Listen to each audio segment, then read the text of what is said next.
It's a bumper edition. Well, maybe. Okay, before we get started, I want to apologize. My area had like this ginormous power outage, and everything went down. Phone, internet, all that stuff gone. I barely got. You saw what the problem was last night on the show? It sounds like I barely got anything. But I got 4 separate emails saying that they're working on my service. And finally, that fourth email said, your service has been taken care of. Sorry for the inconvenience.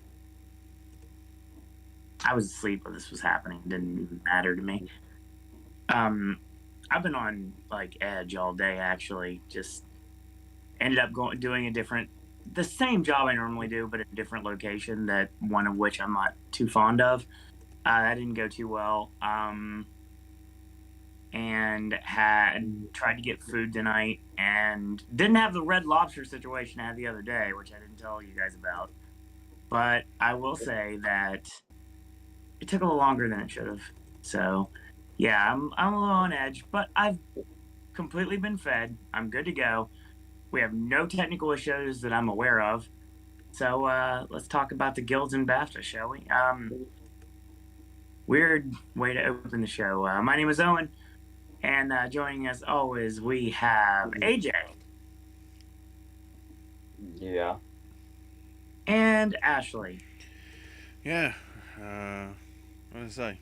Maybe bumper. I don't know. Depends how quick we want to go for everything. I will, before we get started, I do want to mention we kind of hear things here and there about people. Don't know really having much information, and I hope we don't get bad information during the show, because this happens from time to time, especially when we're live. But right now, thoughts go out to Jerry the King Lawler. Mm-hmm. So, someone I had yet to meet, sadly, but somebody that's been very influential in my life. And I'll just 100% just bring Man on the Moon to movie club if anything happens to the King. I'll say that right now, 100%. Or Life with Mikey. Talk about both of those movies. As far as fan interactions go, I've heard nothing but good things about him.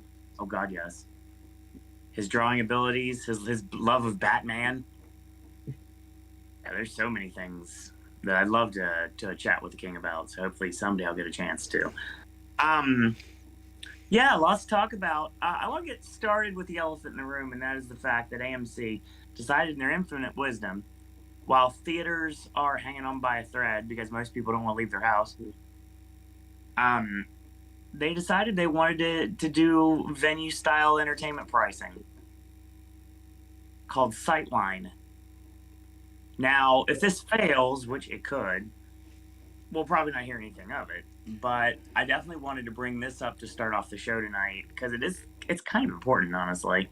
Weirdly enough, like the regular seats that, like AJ and I like to sit in the back row. Like we don't like to be around people. Just how it is, so we can focus more on the movie.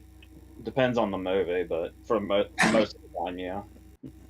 Apparently, there's just going to be standard seats, so your pricing's going to remain the same. Your value seats, your seats that are you would really probably wouldn't necessarily want. Front row seats at a movie theater. Some people like that. More power to them. I don't know how you can watch a movie in the front row unless you have good seats, even like comfortable recliner seats. Case in point, Tim and I actually watched an AEW pay-per-view in the front row in reclinable seats, and it was a nightmare.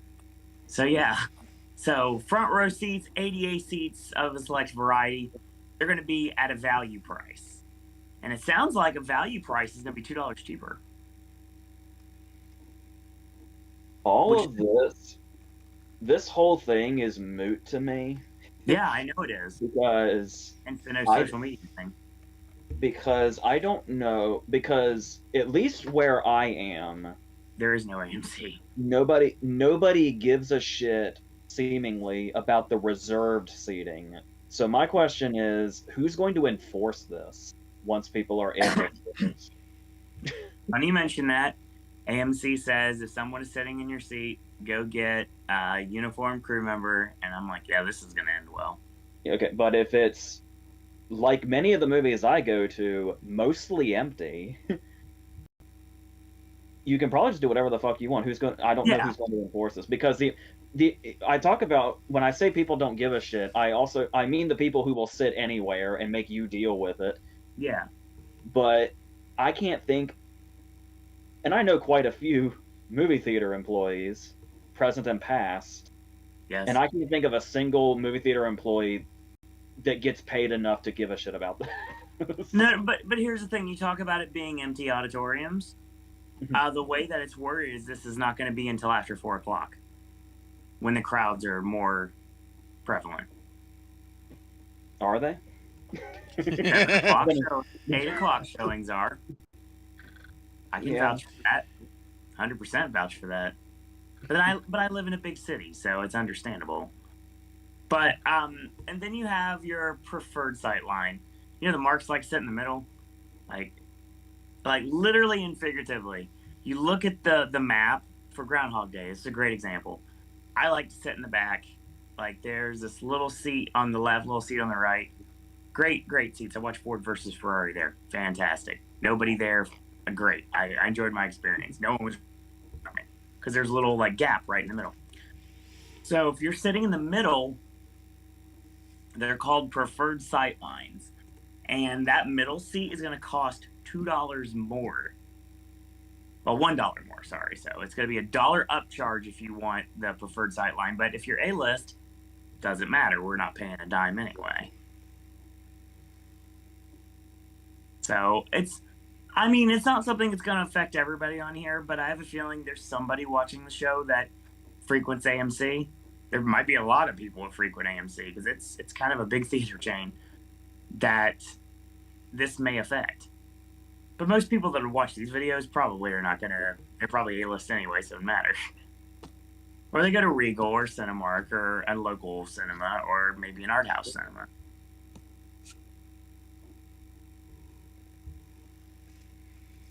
So apparently, go ahead. I know that the sort of tiered pricing of seating's been around for a few months at least at my local. Yeah. Although luckily they already had sort of like quote unquote premium seats, even though they pulled them out because they were too expensive, I guess, to just maintain compared to the regular ones. So they just basically put regular seats in the premium area, which pretty much is, at least for that at my local, is like the back of a cinema. Although I know the other one in that chain that is not as close by has theirs sort of like in the middle ish, so not at the very back and whatever.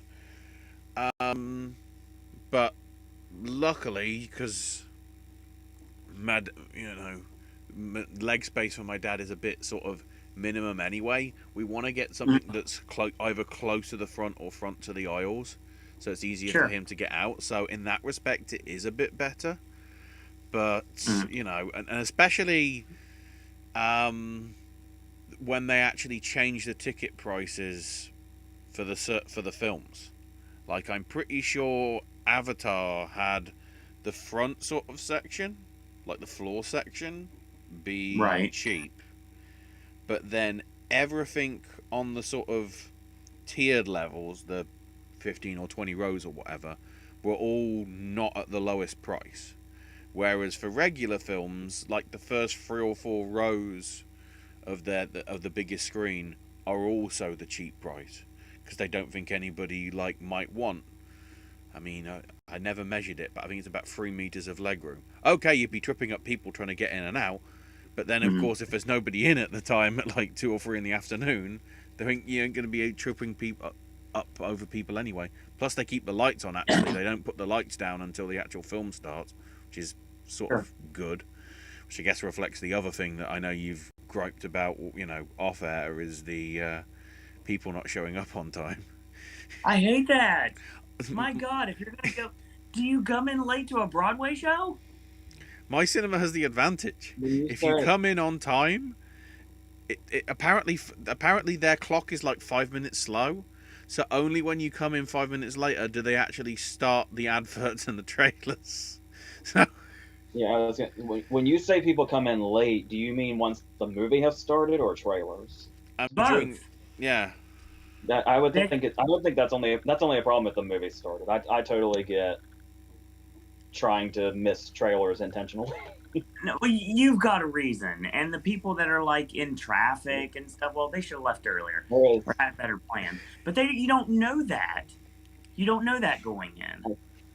I saw women talking again earlier today, Right? and the scan thing wasn't working for my legal card, so he had to put the number in manually, Yes. and then he had to open a new roll of quarters. And I was like, dude, in the movie, it was the start time of the movie was that time, and I was just thinking, like, dude, just continue to take your time. I do not give a shit about trailers. Nice. Feel free to stretch this out as much as possible. But no, the people that are walking in and making noise when the movie has already started. Come on, people. That's just it's common courtesy. Do you know what drives me? And I'm sorry, people that are here like just for awards talk. We'll get there. But do you know what? Honestly, I just do not understand at all, and it is an epidemic. It happens almost every time. Who the fuck are these people that sit all the way through the trailers, and then just when the movie's opening logos are starting, they get up and go to the bathroom? Yep. Who are those people, and why are there so many of them? I don't. That's astonishing to me. Unless there is a biohazard emergency, or you are about to just explode, or there is a reason you have to take like a phone call because it's like an emergency. Why do you get up during a movie? Seriously, just sit. It's 2 hours, maybe 3. Just deal with it. You don't need to smoke that bad. You don't need to drink that bad. Just sit and watch, because you might miss something. I've seen people that have missed some very important scenes, and then they have to come back, and what happens? Their friend has to dictate word for word extremely loudly, because they don't understand what an inside voice is, exactly what just happened. And that annoys me to no end. But I did watch that person almost trip over their feet and fall down the stairs the other day, and that made me laugh my ass off, so that's fine. That made me feel better about myself, so that's on them for being an idiot. And then trying to like laugh it off, like, oh, I meant to do that. No, you didn't. And I clearly know you didn't. You've got me in an interesting mood tonight, so it should be a fun time. Okay, can I be real? Go ahead. It is like, oh, we've probably got to get to the awards talk because that's probably what people are here for Right now, actually. I'm honestly, when we were talking about doing this video, and then the lead in to knowing this video was today, I was trying to figure out what exactly the conversation is, because usually the conversation is, let's dissect the guilds and BAFTA to see what the Oscar nominations might be. Yeah. We know what the Oscar nominations are, so it's like, the way I put it to you yesterday was, we're basically going to have a conversation we would already have anyway. It's just going to be recorded now and out there.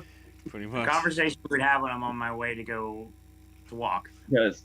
Because now that the Oscar nominations are out, I don't feel like there's many insightful things left to be said about these. But I assume we will work that out as we go.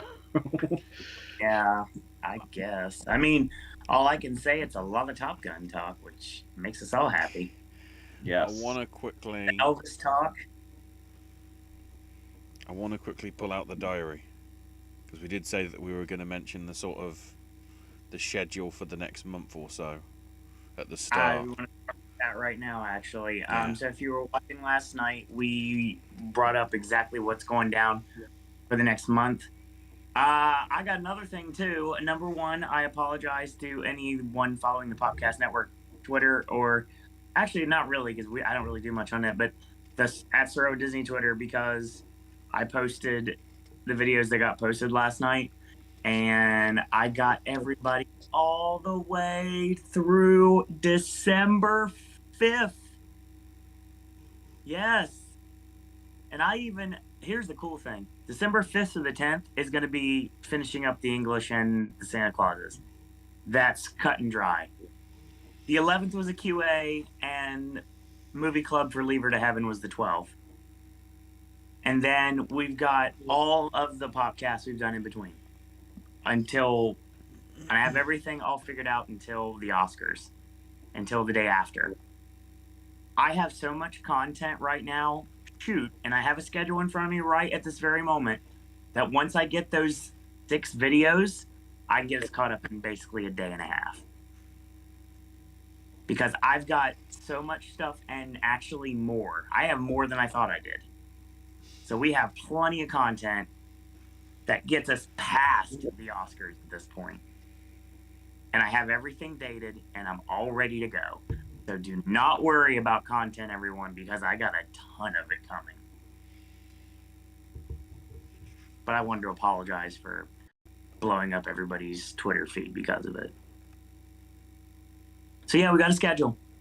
Got a real one. And I have it right in front of me. So if you got a chance to check out last night's Popcast Movie Club, like I said, I had some technical issues, but we had a good conversation about Friday Night Lights. We've got our discussion tonight. And then February 12th, we will be predicting the BAFTAs. February 13th, we're going to be predicting all of the guilds. So WDAP and SAG. All of them, all the letters of the alphabet, one video, one prediction video. And then we're going to recap the BAFTAs on February 19th. Time to be announced. Most of these are 6 o'clocks, but the BAFTA one is very unique given the fact that with time difference, might be a little earlier than normal. We don't have an official announcement yet. We'll know soon.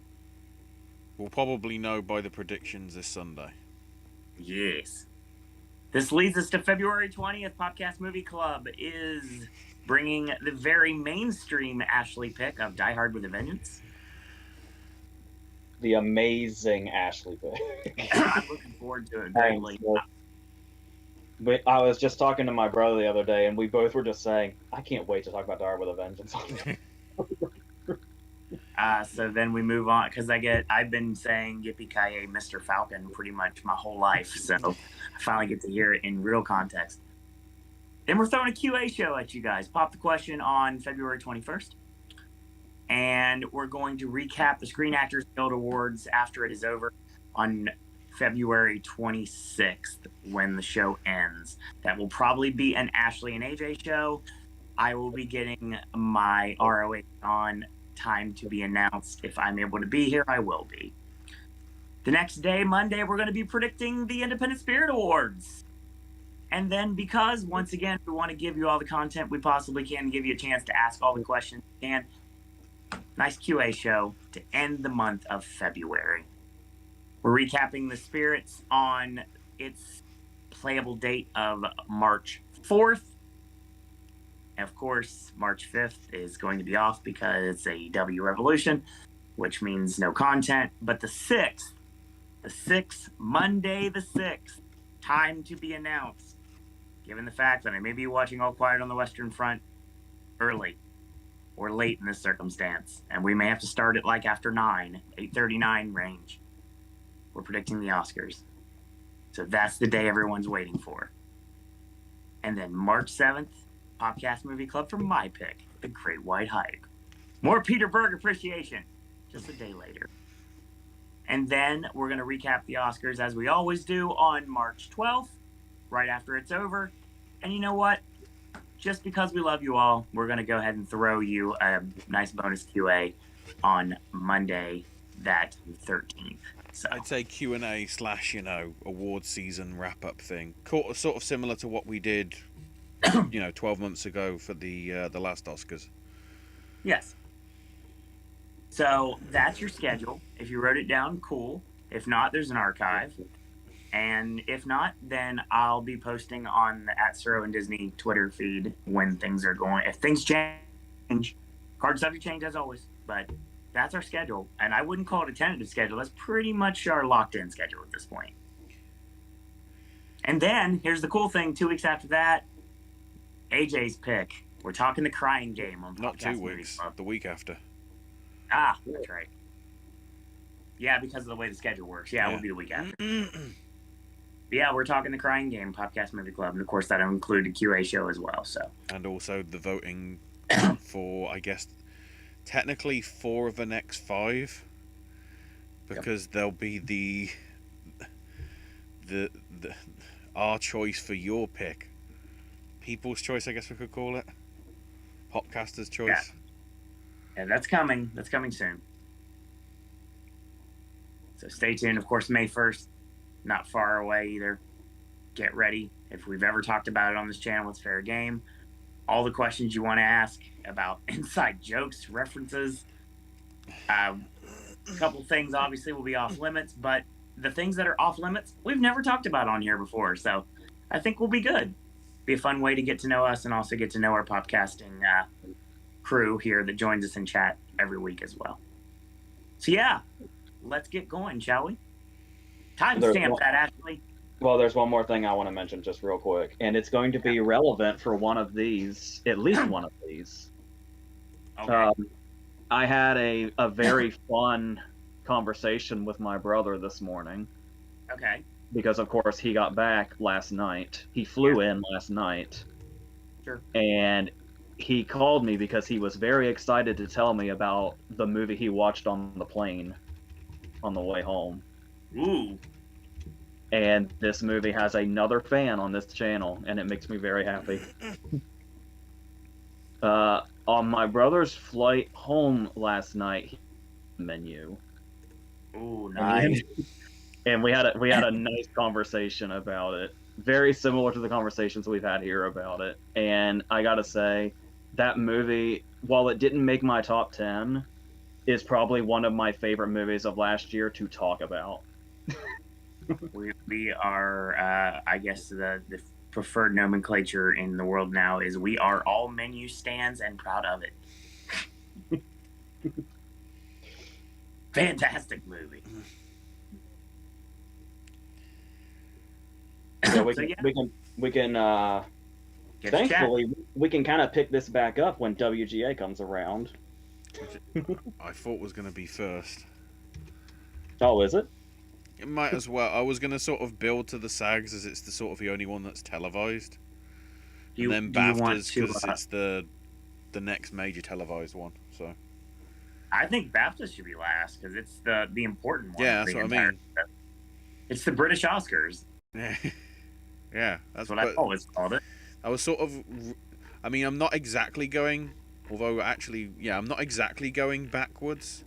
I'm going backwards on the 3 that are non-televised that we just get the various pictures of on Twitter because they're not broadcast.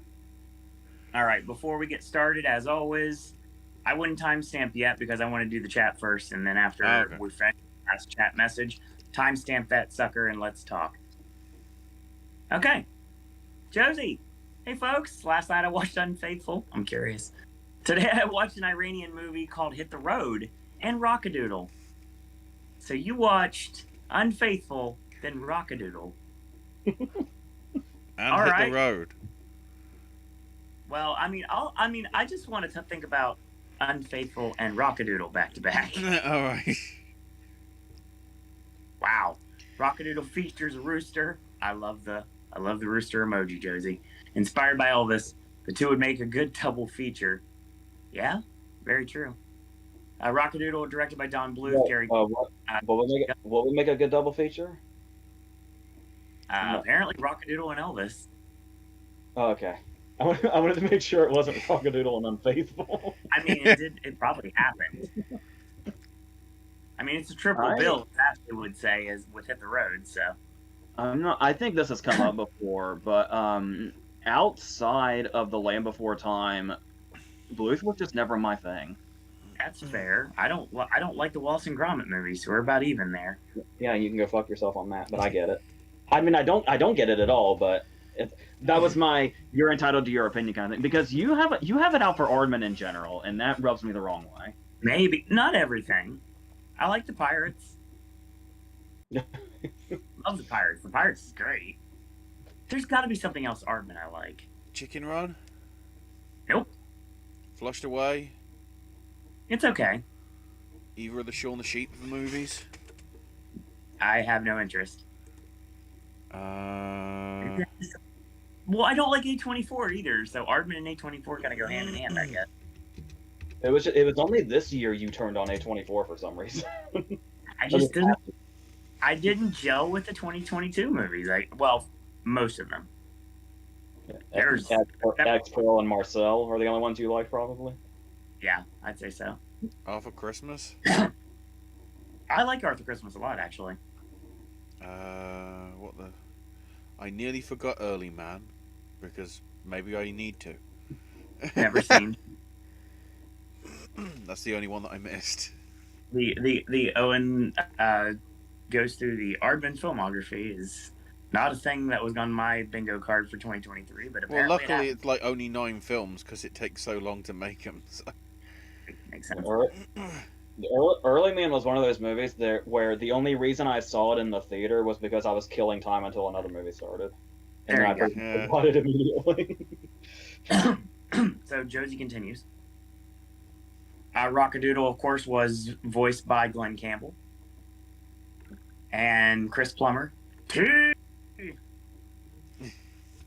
Yeah, we'll bring up that reference on the 1st of May, so you can understand why I would say it all the time. As the Grand Duke of Owls with the owl emoji, and of course Sandy Duncan. Spencer Reed watched Pacific Heights for 10th time now officially. He's gonna watch it for the 11th time tonight. Jesus, you watch Pacific Heights about as much as I watch Moulin Rouge, Spencer. It's at some point we're gonna have like a Pacific Heights viewing party or something. Apparently. Not before there's Who Killed Captain Alex, because I want Owen to actually see that film. I'm than I am, but I kind of want. I think that needs to be as bonus podcast. Yes, that's what I'm My saying. reaction to watching the movie. So then he's talking about watching Frailty and Fallen again. He's going to rewatch The Player and Moving Violations tomorrow. Thank you for like. You got your moving violations. Yeah, let's go. Let's talk about Clara Peller. Let's do this and make the references that I can't loudly say on this channel. I said I may start doing a Cronenberg rewatch. Just watch Infinity Pool. It made me physically and mentally ill. Oof. Dude, it's not for everyone. I'll give him that. But I told AJ, I was like, it's extremely visceral. It's not going to find a target audience. I enjoyed it, but it's something I'd never watch again. Yeah, and funny enough, all that supposed crazy shit that's in it, because I'm me, there's only one thing I'm worried about that I know is in there. Yep. And I told you exactly where it is, too. It's funny because, just a little side story, real quick, won't be long, don't worry.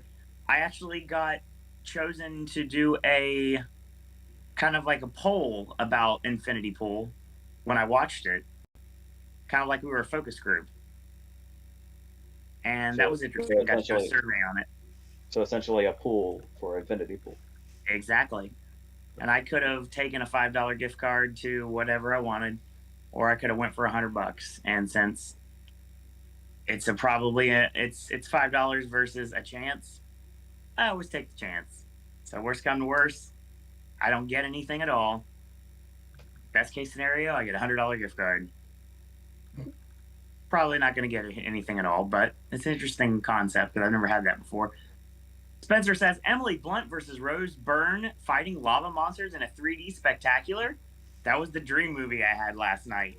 Coleman was hooking up with both of them, and Jason Clarke was an angry drunk who disapproved. June Squidd was the lava monster's mother and leader. Did you watch The Favorite and Lawless? and then eat right before bed. I think Shark Boy and Lava Girl in there too.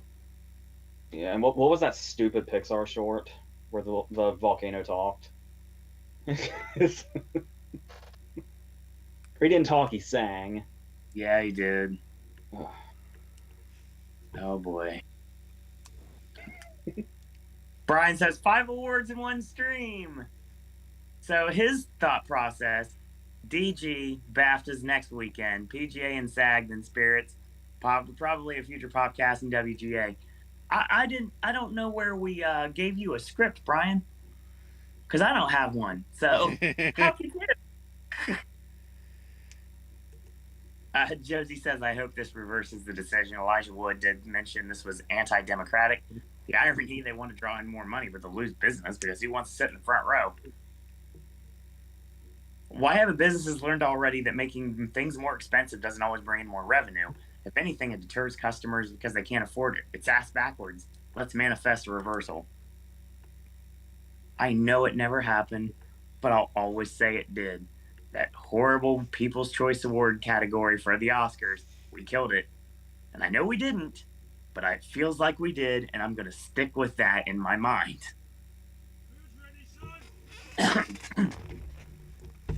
And we lose Ashley. Let's go to that. Brian says it's ironic that the BAFTAs are first and then SAG the following Sunday. Yeah, the schedule's messed up this year. Josie mentions how funny it is that the Makeup Guild's acronym is MOI because it sounds like kissing. I was today years old. I realized that. After COVID really fucked up the calendar, are we like really? I would assume eventually we're going to get back to what the schedule pretty much used to be. Probably. I'm just wondering, at the rate we're going, I wonder how long that's going to take. It's anyone's guess.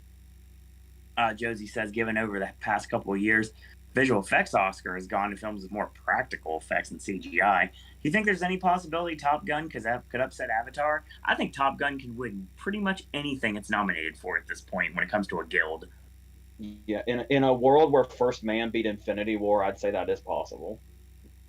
I'm not going to bet against Avatar visual effects, not for anything, but it's possible. I'd like that. It's not probable, but possible. There we go. That's a good way to put it.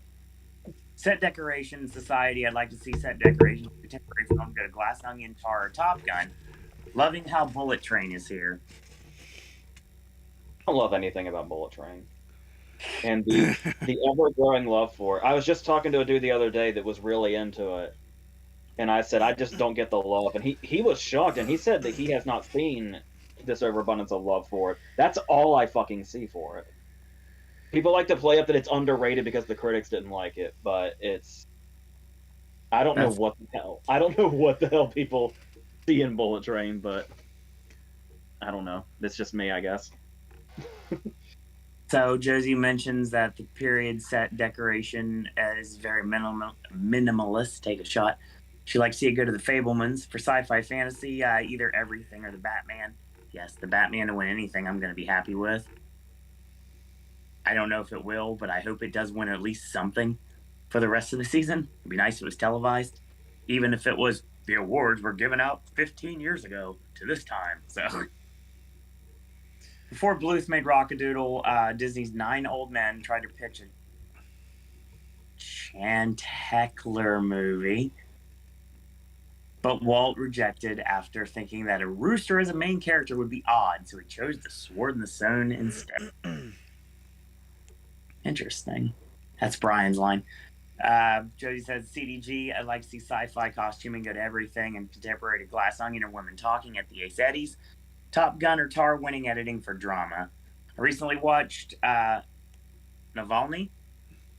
That was a very upsetting and thought-provoking documentary. Yeah, it's like watching a like they keep saying that throughout it, but seriously, it is like watching like a narrative movie rather than a documentary. It's crazy. So much so that ITV over here just launched exclusively on their streaming service rather than being broadcast on TV, which I think is a bit stupid, but whatever. David Tennant as Litvinenko which is sort of similar. He was an anti, I don't know if it was Ukraine or Russia or one of the two, but he died of polonium poisoning. I was just gonna say, I don't know if it's just from watching the movie or just reading the news or whatever, but like just talking about Navalny in public makes me nervous. Yeah. Wow. Brian mentions how ironic it is we get a Chicken Run sequel this year on Netflix. Yeah, apparently everywhere as well. They're not even going to have, like... I'm not sure whether they're going to do a cinema run, because it's not coming out till November, so it hasn't been confirmed yet, but I'd be surprised if it didn't get at least a UK cinema run. Probably. Rather than, just put it on Netflix. Because people Well, might actually go and see it. I mean, that's just like, for some stupid reason, they're putting Happy Feet out in theaters this weekend. I don't understand why. Happy Feet 2 going out in theaters this weekend. I get. Yeah, they're doing like a one Showtime thing like all week. Like next week is Despicable Me. The week after that's The Secret Life of Pets. I don't know what that is. No. Besides taking up space. But yes. It's because The Amazing Maurice for some reason got a wide release that nobody's probably going to go to. Yeah, I have no interest in watching it. Josie continues, for editing in a drama, I'd like to see one of the Severance episodes win. Also love Nope getting in for WGA for screenplay. Yes. Yeah. Any love for Nope is good. The WGA original lineup is amazing. We'll get there. I'll shoot with you. I haven't really perused it yet. I kind of heard it once, but I haven't really had a chance to digest it. So this will be the first time I really looked at stuff. Yeah, when she was going through the other guilds, Glass Onion was coming up a lot. Yeah, anything to make up for Glass Onion only getting one fucking Oscar nomination, I will be behind. Because that's kind of bullshit. Yeah. I'm also really tired of seeing a Knives Out mystery attached to it, because not only does Rian Johnson hate that, it doesn't say that in the actual movie. The actual movie just says Glass Onion. This is correct. That's what the fucking title is. People are dumb. One of the big tests for everything besides SAG as far as being loved by the broad industry is WGA. I can see a world where Tara the Fablemans wins this. Even The Menu, there are a lot of TV writers in WGA, and the writers for The Menu wrote a little bit for Succession and The Onion. And they were writers for Seth Meyers also. Yeah. I think what's part of what helped Adam McKay win WGA last year for Don't Look Up was his involvement on Succession. A lot of TV writers in WGA. That's true. I almost forgot that shit happened. That was nuts. Yep. Interesting how none of the doc screenplays are nominated for Best Documentary at the Oscars. As far as TV, oh, my dad, where are you? Oh, I lost it. There we go. Directors nominated for Dramatic Series: Jason Bateman, Vince Gilligan, Sam Levinson. What is it? Eva McCardle, I think that is. There we go. Take a shot. Ben Stiller, I like Gilligan, Stiller, or McCarty win. Last year, what really pissed me off about the DGA was all were for episodes of Succession. Yeah. Josie also prefers the Oscars in March or April. It gives us time to catch up. Keep it that way. That is true. I'll give you that. Tell the 100%. Olympics to stop having the Winter Olympics then. Yeah, I'm... Fuck curling! I shouldn't say that, because that's what we're actually good at.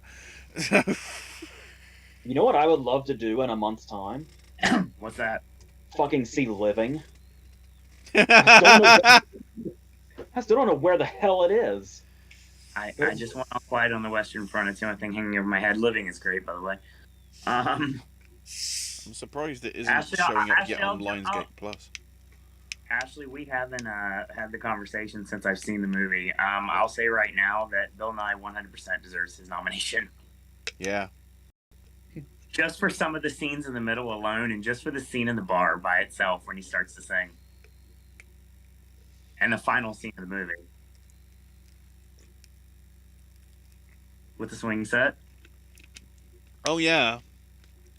Absolutely. Did you see the two-third twist coming? I know I really didn't. Nah.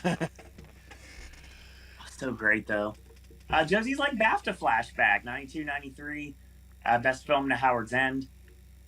Over Crying Game, Player, Strictly Ballroom, and Unforgiven. Wow, so much of that stuff's been reviewed on, or going about to be reviewed on this network.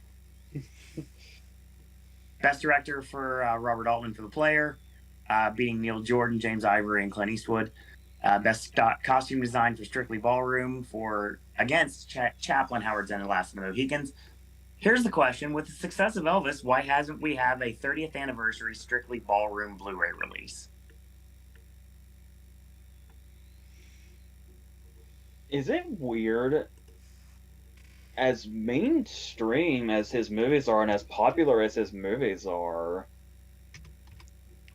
Lerman himself doesn't really seem to be like his movies are household names, but like it's almost like he's not, which is kind of interesting.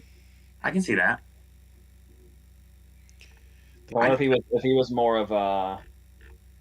of one of those directors that like sold the movie really on his name, I would think surely it would have happened by now. Well, I feel that if he would have been that type of person, he would have got that 5th slot at DGA. But he also doesn't seem like the type that wants to fight for it. He's just kind of happy to be there. He makes his art and he lets it speak for itself. Well, I mean, there were better options, so I'm kind of glad it went the way that it did. I mean, I'm okay with the final slot for DGA, but I mean, it really felt like it was a Lerman possibility, like a real one. So does Strictly's never had a Blu-ray release? Apparently not. Because Wikipedia just says it was released on DVD in 2002 by Buena Vista. Maybe it's just because if it's two small independent Australian companies that like, it's probably like how it was with remember when I told the story of Sleuth and how like a pharmaceutical company now has the distribution rights to it. No, so that means nothing's gonna happen. Josie continues. Dante for Spinati for cinematography over Cape Fear, Howard's End, and Unforgiven. That was for Last of the Mohicans, by the way. Mm-hmm. Supporting actress Miranda Richardson for Damage. She beat herself in The Crying Game. Yeah. Kathy Bates and Fried Green Tomatoes and HBC for Howard's End. Best actress for Emma Thompson for Howard's End. Judy Davis for Husbands and Wives. Jessica Tandy for Fried Green Tomatoes and Tara Maurice for Strictly Ballroom. Supporting actor went to Hackman for Unforgiven, beating Jay Davidson for Crying Game. Samuel West for Howard's End and Tommy Lee for JFK. And of course, RDJ won actor with Chaplin's performance, beating Stephen Ray for The Crying Game, Daniel Day for Last of the Mohicans, and Tim Robbins for The Player. Wait. And this would have been the time where the BAFTAs came after the Oscars, right? Yes. Yeah. I think that's how they were, at least back then. Although it's worth noting, BAFTAs ruined the twist. Yeah. Yeah. So did the Oscars. Kayfabe is not real. Kayfabe is dead. That's adapted went to The Player over JFK, Howard's End, and Strictly Ballroom. Original went to Husbands and Wives over The Crying Game, Hear My Song, and Unforgiven. And Brian says, wasn't caught on the Oscar nomination discussions because of that issue on the stream. I got 5 out of 5 on costume design, visual effects, and actor. Brian says, Owen, you had the best reactions, mainly on your anger towards Black Panther, Empire of Light, Everything, and Triangle of Sadness. I literally had a guy that left me a comment that's not on here for obvious reasons, because I like positivity, that said, soon as you said, lame on Stephanie's shoe, I turned it off. And I'm like, dude, do you watch? You obviously don't watch regularly because you know that I don't like the movie. That makes me feel so much better that in my intro I said, man, I hope Stephanie Shu gets it. Like what you like. Don't be a dick, just like Brian Zane says.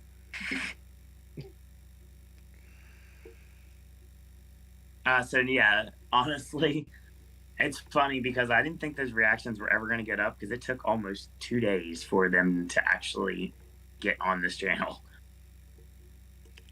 But yeah, thanks for everyone who watched them after everybody else had just completely forgotten about nomination reactions. Way after Ashley, since he had the stream. Way after AJ, because I got his up before I went walking and tried to get mine up while I was walking and didn't pan out. So I kept telling you, people watch those like all week. yeah. So it seems like one of those things that would just. It seems like one of those things that would just be only on the day of, but people catch back up to those. And Brian, of course, you know, Josie knows, Spencer knows, anybody that's watching this knows 100% that my reactions were a straight shoot. I wasn't trying to like ham it up for camera. I just reacted the way that I would react anyway. The only thing I didn't do was curse. Right. Because like I said at the beginning of the video, and I said on the podcast before we started, at the end of the day, we knew everything that was going to happen. We just put it in the back of our head. There was pretty much no surprises if you really followed the entire race. From August all the way to nomination day, if you followed the entire race, we called every single one of those surprises at one point, whether we kept it or not. Apart from the side mention in the comments the week before about the Riseborough thing. Yeah, that's the weird thing that was kind of out of our control, though. I do find it interesting that I had to double check on the Satellite Awards because I thought they were coming up, but they shifted the date again of them. What's her name? Hang on, I'll find it eventually in my details. We're done. Thank you, Chad. The Mary Pickford Award. All right. Even though they said they were going to announce it last week, still hasn't been revealed.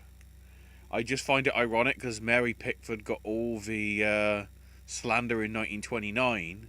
I was just going to say, what does this award represent? It doesn't sound positive. It's supposed to be for outstanding artistic contribution to the entertainment industry.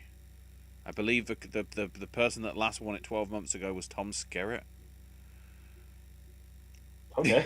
I don't know. It's like... Picket fences? I love Tom Skerritt. That just seems really random. I know him as the dude from Picket Fences. And oh yeah, by the way, another thing I wanted to say too, Brian, I had obviously reasons why I did what I did. Anytime I feel that Wakanda Forever got something, I feel that the Woman King should have got it instead. Empire of Light shouldn't have touched anything at all, but the one they get nominated for made sense. I didn't see your reaction video. I know you didn't. Did you specify you have not seen Wakanda Forever? I'm pretty sure I did. Okay. Just to be clear. I hated everything even more after I watched it the second time. And Triangle of Sadness, like, I don't have the same issues that AJ has, but I couldn't even handle that movie. So. Which one are you talking about? Triangle of Sadness. Now that I've seen it, I like it. Well, I know why you like it, because it's Triangle of Unsadness. Yeah, I got to cheat a little bit, thankfully. Yes. I need to see that top. You need to send that my way immediately. I will watch it and I will make an exception given the circumstance. That Pickford Award sort of been all over the place. Like the first few were like Rod Steiger, Jodie Foster, Francis Ford Coppola, and then sort of we get randomly in 2009 Michael York and Edward James Olmos. The heck? It goes all over the place. Maybe nobody wants. Maybe they've offered it to people and people are just like, no. Maybe more so because of what the connotations this year. Yeah, because if it was more behind the scenes based, I would get it. But if it's like for anybody that's an actor, I feel like I wouldn't want an award with that name. Okay. Let's talk the guilds. Let's talk the BAFTAs. Timestamp that sucker, Ashley. Let's go. I've timestamped it 6 times already because I thought we were gonna. You know I love everything, even if I can't stand a lot of its a-hole fans. Like I said, if they don't love the movie, they love bragging about it winning Best Picture if it does. Yeah, I'm sure the Marks are going to have a heyday with that when that happens. I saw comments maybe a few months ago talking about people were talking about how it was their favorite movie of the year and maybe one of their favorite movies of what's soon to be the decade. But they were saying stuff like, and it's not going to get any Oscar nominations. It's going to be too out there for the Oscars. The Oscars only go for shit. They wouldn't go for something like that. And it's like, are you following anything at all? No. Because the buzz started as soon as the movie came. The buzz started before the movie came out. Yep, that's right. Because they had that whole campaign trying to say, oh, our little movie's so weird and obscure and it's off the radar. And that was the whole campaign. And they, even when it broke 100 million, they were still saying, oh, our little movie made it. And it's like, you planned that shit from the get. As soon as you got the festival screening reactions, that whole campaign was planned. And everybody fucking fell for it. That trailer was everywhere. It was on every single movie for the longest time. And I got so tired of it to the point that, well, first off, I just kind of paid it no mind. And then I watched it and I was like, this looks dumb. And then I got to the point that every single time that trailer would come up, I'd pull an AJ. I'd block it out. And I was in multiple theaters around that time it was coming out. It had a poster in like every fucking lobby I went into. Yep. Same. That movie was very, very marketed, pretending that it wasn't. Exactly. Still is. $5 fan favorite. Give me a break. Makes a lot of money at my local cinema, that's for sure. Josie says Legacy Triangle Sadness win just to piss them off and piss me off. Yeah, well, that will happen. Hang on. I'll tell you right now, if bad things do happen, Josie, and I know you don't consider these bad things because you love the movie, and to each their own, but if bad things do happen on Oscar Sunday, you're going to get a very interesting Owen on the recap show. I will tell you that right now. When you say bad things would happen for you, you're talking about Everything Everywhere All at Once getting big wins. But I would think at this point you're prepared for that. I'm completely prepared for it, but I mean, it's not going to still suck when it happens. As long as as long as it just doesn't go all against the grain. I was getting ready to go into something else, but I think that would be our. I guess that'd be more appropriate for when we're predicting the Oscar wins. This won't happen. It's not First off, it's not possible because there's a category where two of them are running in the same spot. But if the movie would win everything it's nominated for within that one exception, that's when you'd see me snap. And I assured you that is impossible at this point. I assured you that won't happen. I know, and you have made me feel a lot better about myself. That's what I was getting. That's just what I was getting ready. That's just what I was getting ready to bring up that I said I was going to hold off on was the fact that I think the last time a Best Picture winner won more than 4, it was The Artist, and it only won 5. Mm-hmm. Right, but I love it. Because here's the thing, Argo had 3, 12 Years a Slave had 3, Birdman had 4, Spotlight had 2, right. Moonlight had 3, Shape of Water had 4, Green Book had 3, Parasite had 4, Nomadland had 3, and Coda had 3. Right. So the Best Picture winners do not sweep anymore. No. But to nominate the song, that means something. I don't know. I mean, it's David Byrne. I'm fine with the song getting him. I mean, it's another nomination for it, but yeah, David Byrne does make it hurt a little bit less. All right, let's talk the guilds. Where are we starting? Ashley, for the 7th time, timestamp. Hang on. Yes. It's almost 7 o'clock.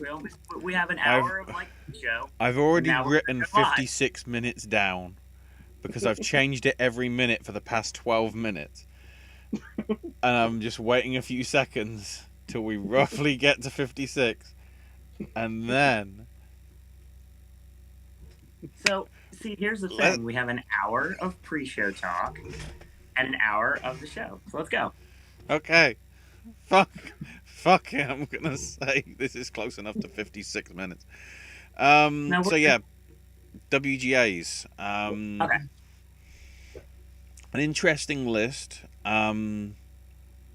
As Josie mentioned, the documentary list for screenplay has got at least a couple of big names actually in it, because you got Ramin Bahrani, who I think did...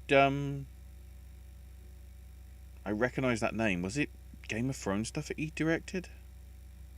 Is he the guy that did, like, 99 Homes and At Any Price and stuff like that? That's the one, yeah. Yeah.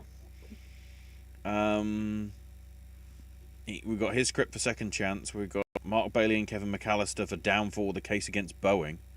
Last Flight Home from Andy Timonga. Brett Morgan's Moon Age Daydream. And Theodore Braun's Viva Maestro. I don't quite understand. I get documentaries having scripts if there's narration. Mm. How does something like Moon Age Daydream have a script? Yeah. I mean, maybe for using the audio clips, because if anything, that's the least documentary, because it's sort of like a soundscape, really, with sort of bits here and there. That's the closest thing that adds to an actual screenplay and just letting people say what they naturally do in a documentary. Yeah, because when I watched Last Flight Home, I saw that the director also had a writing credit in the credits, and I was trying to think. I don't think Last Flight Home ever had narration or anything like that I remember. Maybe it did, but it seemed very much like it was just mostly. Well, no, I guess when they were giving the history, his history, I guess there was, but yeah. But there's a lot of times where I wonder where the writing credits come from. Yeah, I mean, as I say, the only one that I sort of get is Moon Age Daydream, because it's sort of that style of film. But the other ones being sort of more like traditional documentaries, it is a bit sort of quirky, shall I say? Ramen did the White Tiger. Brian. That's where I recognise it from as well. Yeah. I'm not looking at the names. That's one of those names where if I see it, I know it. But just by your pronunciation, I was like, "Is that name?" But I feel like it's close to that guy. I can't remember that guy's actual name. Fair. Then on the adapted front, we have Black Panther: Wakanda Forever, based off the comics. Glass Onion, based off Knives Out. She Said, based off the New York Times article, and I guess the book. Top Gun Maverick, based on the original film. And Women Talking, also based on the novel.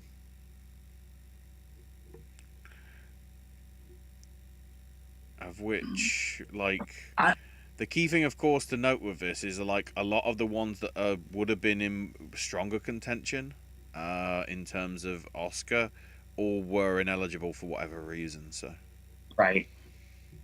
I mean, I hate this is a discussion that's going to lead to basically predicting, and these videos are dangerous because, like, obviously in a right and just world, we'd love to see Glass Onion win this. I'd love to see She Said win this.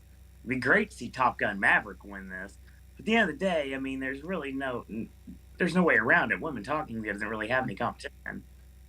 But it's WGA, so it's possible that something else could win because it wouldn't hurt Women Talking at all moving forward. Yeah, because She Said kind of got faked out by a lot of these.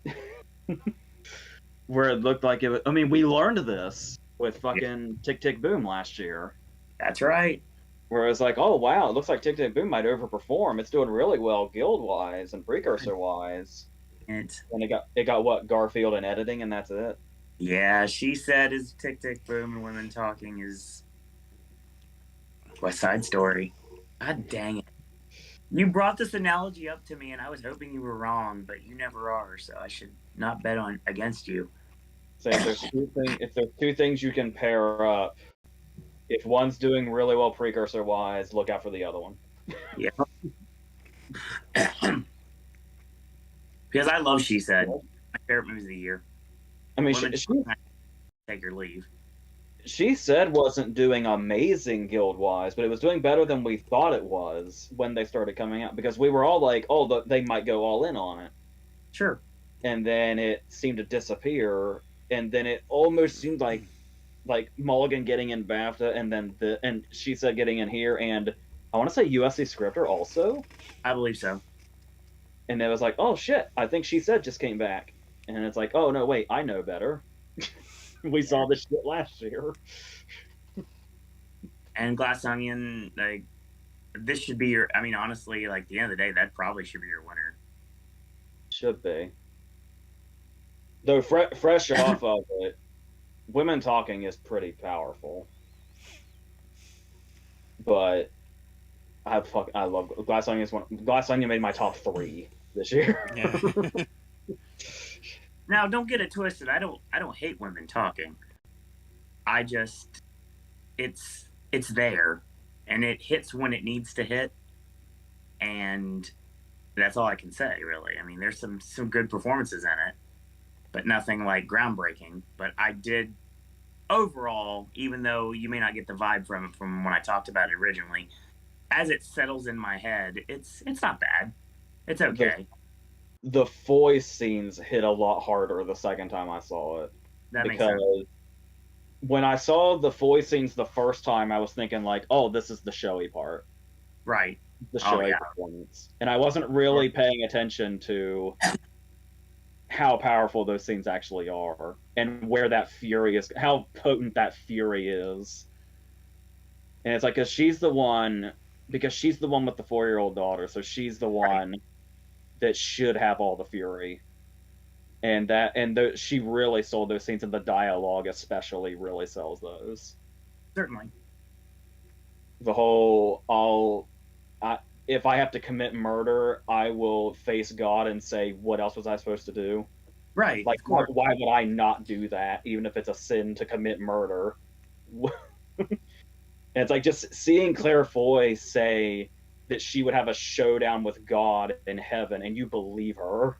That's Totally.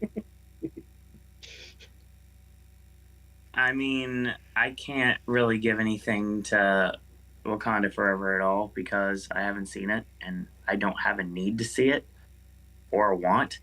So AJ can speak on that, on its screenplay. Yeah.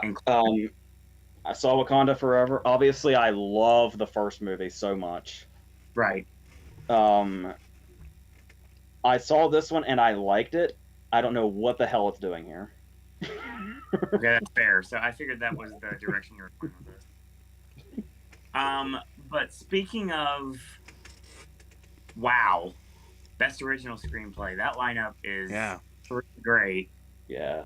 The Daniels for Everything Everywhere, Spielberg and Kushner for Fabelmans, Seth Reese and Will Tracy for Menu, Todd Field for Tar, and then Jordan Peele for Nope, being the one that probably wouldn't have made it in Oscar. I think Menu was a clear sort of like 6 or 7 to possibly, make it in and whatever.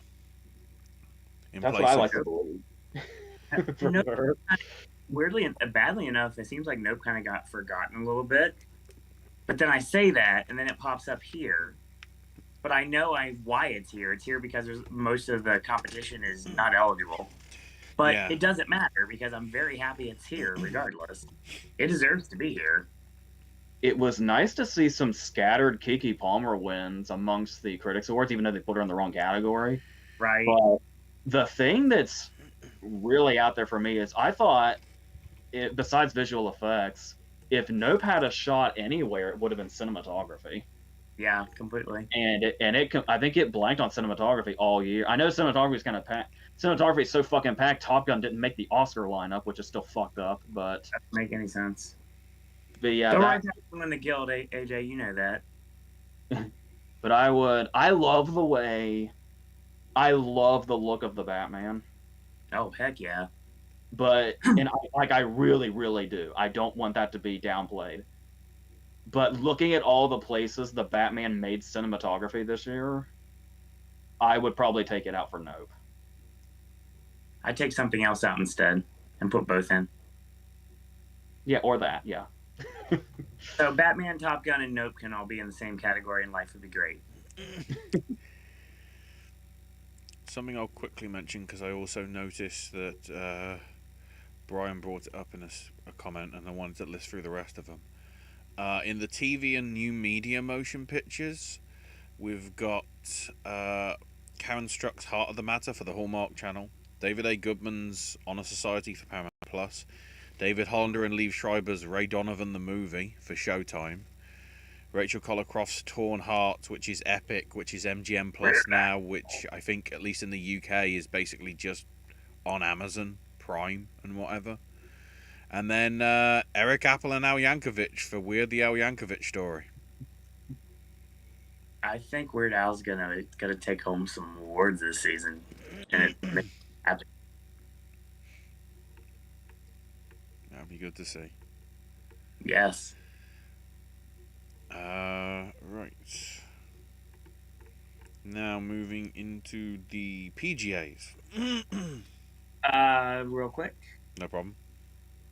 I would be happy if Glass Onion, Women Talking, or Top Gun won WGA. Wish Bones and All was in this lineup. Yeah, same here, Josie. I think me and AJ both concur with this. What was that last thing? Bones and All being in here. Would it help? Yeah. So what did Brian says? Weird is nominated for TV movie screenplay. Al is nominated for that. Puss in Boots has a great screenplay. Josie, you know, honestly, I think about the point now I may have to watch it because it is like literally all around me right now. And I'm not against Puss in Boots at all, but it's just not something that I feel I need to see. But now I'm starting to question that. From what I've heard, because I'm waiting for like half term to die down, and then I can actually see it without kids wanting to see it. Yeah, I mean that must because from what I've heard, the writing is like that good, like compared to the first Puss in Boots. It feels like they're actually trying to get their gear back together to make a good Shrek. Because, mild spoilers, they seem to be really angling towards like all this being the follow up to Shrek 5 or whatever they call it. Oh, that makes sense. It's crazy how brilliantly written animated movies were this year, because Pinocchio, Marcel, The Bad Guys, and Puss in Boots could all be like their own adapted screenplay lineup. I would love somewhere if you could send me Pinocchio, if you could send me Turning Red, and if you could send me, well, because I can watch Puss in Boots at any point anywhere because it's everywhere right now. That's a shame you can't. That's a real I know it's Netflix and they make it impossible nearly, but it's a bummer you can't find a theater with Pinocchio. I'm bummed that I will never see Pinocchio theatrically. I guarantee it. Like I said, the only thing that I hang over anybody's head right now is my Glass Onion shine, but I don't think I'm ever gonna have anything like that again anytime soon. Let's see. Josie says Nope should have got in for VFX, and it's BS. It was not shortlisted for sound. Yes. Do you think split the sound categories again? No. Too much to go on. Because a lot of people like us tried to work out which was which. I'm going to be controversial and say, yeah, I think I preferred it when they were split up. I think we should have a makeup category and a hair category and not put them together. Because every year, one gets short-changed. Or maybe makeup and hair and, like, prosthetic makeup and hair. So then you have the sort of Whale and the Whale and Batman sort of stuff get separated from who actually had sort of the best makeup and hair, rather than who put on the fat suit to make them not look like themselves. That's why I say just split the categories, because I mean, they're angling for more categories every year anyway, so you might as well take who has the best hair in a movie versus who has the best makeup in a movie, not combining them. That's never made sense to me. I don't want to downplay this work because there's so many professions in the movie industry where people don't realize how much work goes into them. Right. But just from my far away perspective right now, I feel like an Oscar just for hair seems extreme. But like I said, that could just be from a distant perspective. I think makeup should have its own category. We'll put it that way. Like it used to. Yes. There needs to be 24 categories because they need to actually acknowledge that stunt people exist. I'd be completely fine with that. And mocap would be nice too, to put that in the stunt performers. If it were split, I'd take the sound nominees would be mixing, and in the editing, you replace Elvis with Black Panther. Josie goes, I replace Black Panther at the WGA with Batman. Yes. Million times yes. Agreed. Do you think people? I know people say the main reason they don't want to do an Oscar category for stunts is that people would kill themselves trying to win. Do you think people would object too much if they did do a stunt Oscar, but as part of like the Governor's Awards rather than the main show? It doesn't have to be something on the main show. I feel like it would be in the Governor's Awards. That's the perfect placement for it. The only issue is I feel Governor's Awards is sort of like the equivalent of lifetime achievement, like acknowledging their career.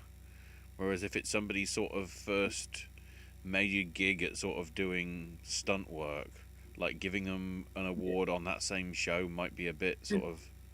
That's like giving like a lifetime achievement award to Dar Robinson or Evel Knievel for their achievements throughout the years. And just the idea that I don't know if it would sit right it being a competitive category. I feel like that would be. I don't know. They do take their. I know a lot of stuntmen. Some of them are actually. I have two really good friends that are stuntmen, and 100% they do take their stuff seriously. I was gonna say another thing that it might increase, which would be great, is people going like it being a gateway for people to go more back to practical effects when they can. Certainly. Which would certainly be beneficial for everybody. I was just looking up. I wondered whether Vic Armstrong, the stuntman on God knows how many Bond films and whatever, had got a BAFTA fellowship, but not yet. So maybe. I think we're done with WGA because everything else is all the unimportant stuff we don't care about. So yeah, PGA's on the documentary front. We have the 7 of All That Breathes, Descendant, Fire of Love, Navalny, Nothing Compares, Retrograde, and The Territory. So a mix basically of those that did make it in and those that were shortlisted. And I don't remember Retrograde being on the shortlist. I don't believe it was. It was. It was right. Because I almost watched it. Oh. And I was too late to nominations day, but I did watch The Territory, which I think I said before. Much like Navalny, The Territory feels like you're watching a movie. And it's crazy how. Yeah, there's so many documentaries I watch, especially like The Territory, where it's like. It's amazing they get that footage at all. Like I can't even fathom in a lot of these documentaries how they even get that at all, and it's pretty amazing. It was nothing. It was Nothing Compares was the one that didn't match up with the shortlist. You talk about documentaries, AJ. I can say the same thing about documentary shorts. Some of them feel like full-length movies. Yeah, and that's usually the category that's got really tough shit in it too. Thankful, I don't think they really went that route this year. I'll know soon enough. The documentary shorts there's so many things on documentary shorts I wish I could unsee, but it's. I mean, and once again, this is a compliment to those filmmakers, but it's Right. On the We move into animated. the animated front, we've got Pinocchio, Del Toro's Pinocchio. I have to keep saying that. Fuck you, Zemeckis. Marcel the Shell with Shoes On, Minions: Rise of Gru, Puss in Boots: Last Wish, and Turning Red. Do you think I feel like isn't it usually the fifth slot in animated at PGA usually is some random mainstream not that good one, right? Yeah. Like they have a really weird habit of that. Hi, Minions. That should be the bad guys. Sorry. That should be the bad guys. And I fully support Despicable Me, but sometimes like the Minions, I mean, I'm just kind of like I'm getting tired of it. It's overplayed. Yeah. The weird thing though is I don't hate the Minions in their movies. No. If I'm watching a Despicable Me movie or a Minions movie, which isn't exactly common, but maybe that's why I don't hate them. Sure. But yeah, anything outside of their movies is when I'm like, kill this. That's what I'm referring to. If I had seen Despicable Me movies or Minions movies as many times as say a parent has, I probably would want them to die right now. But like as is in their movies, I don't hate them. I find Certainly. Josie brings up that the Oscars did have a stunt category where they go to the coordinator, the ensemble, or the stunt doubles. that's another thing that's really hard to gauge.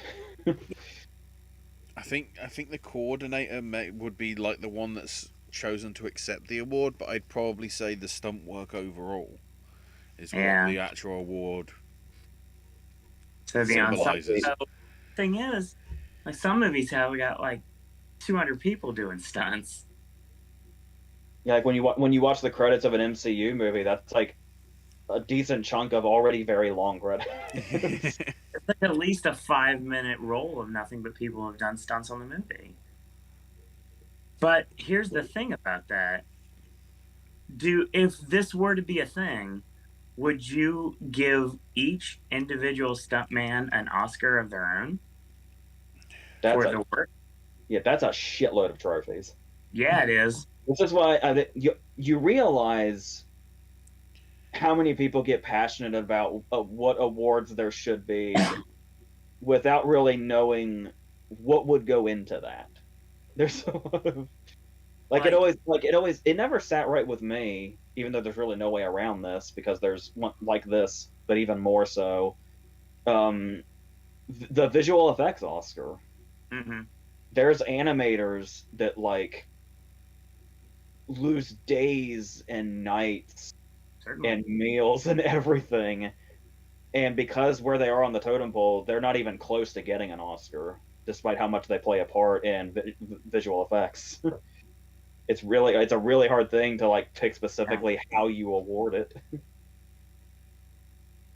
And then there's the genre specific stuff, like everybody every year talking about how horror doesn't have any point in the Oscars, doesn't have a part in the Oscars, like when stuff like a Pearl or like an X or like a Nope doesn't get nominated. Hereditary. Yeah. Like things that probably could have been or should have been nominated because they're so good. They get kind of pushed. No, it's a horror movie. Stay away. It's okay. Yeah. But I mean, it's crazy when you look back at the genre and it's like if you're thinking like slasher movies, yeah, horror movies are notorious for having bad acting. Certainly. But then there's so many horror movies that should have Oscar-winning performances in them. Absolutely. And this goes, but like this, you could say Toni Collette in Hereditary. I go back to JoBeth Williams and Poltergeist. Certainly. Oh yeah. Should be an Oscar-winning performance. Josie does continue real quick. Imagine if they awarded Best Producer with a Golden Gold, Ball, or Club. Interesting. Should not been a surprise they nominated Rise of Gru, because the first one got in. They usually nominate Illumination almost every time when they release a movie. Whether that's right or wrong, Brian, they do give good rides though. and good attractions coming this summer. Does that mean they're going to be nominating Super Mario Brothers next year? Which company is Mario? I don't even know. So Mario is Universal through Illumination, obviously in collaboration with Nintendo. It's us, obviously. Makes sense. And Brian mentioned how odd it is that All the Beauty and the Bloodshed, the front runner supposedly, is not at PGA. The two always are the front runners, from what I can tell. Front runners do not exist in the documentary category, and they never have. I would love if Navalny became a new front runner. Considering all that Breathes won Cannes and Sundance, which no documentary's ever done before, that's unprecedented precedent. That's yeah, that tells me it's winning the Oscar, because that stuff doesn't usually. It happens before. Usually does not win when it has so much acclaim. Yeah, it's like when you see what it's done so far, it's amazing All the Beauty and the Bloodshed got nominated. When you look at the history of this category. Yeah. And we go into the 10. Yeah. She isn't too far off what we got in terms of the 10 from Oscar. We have Avatar, Banshees, Black Panther, Elvis, Everything Everywhere, Fabelmans, Glass Onion, Tar, Top Gun, and The Whale.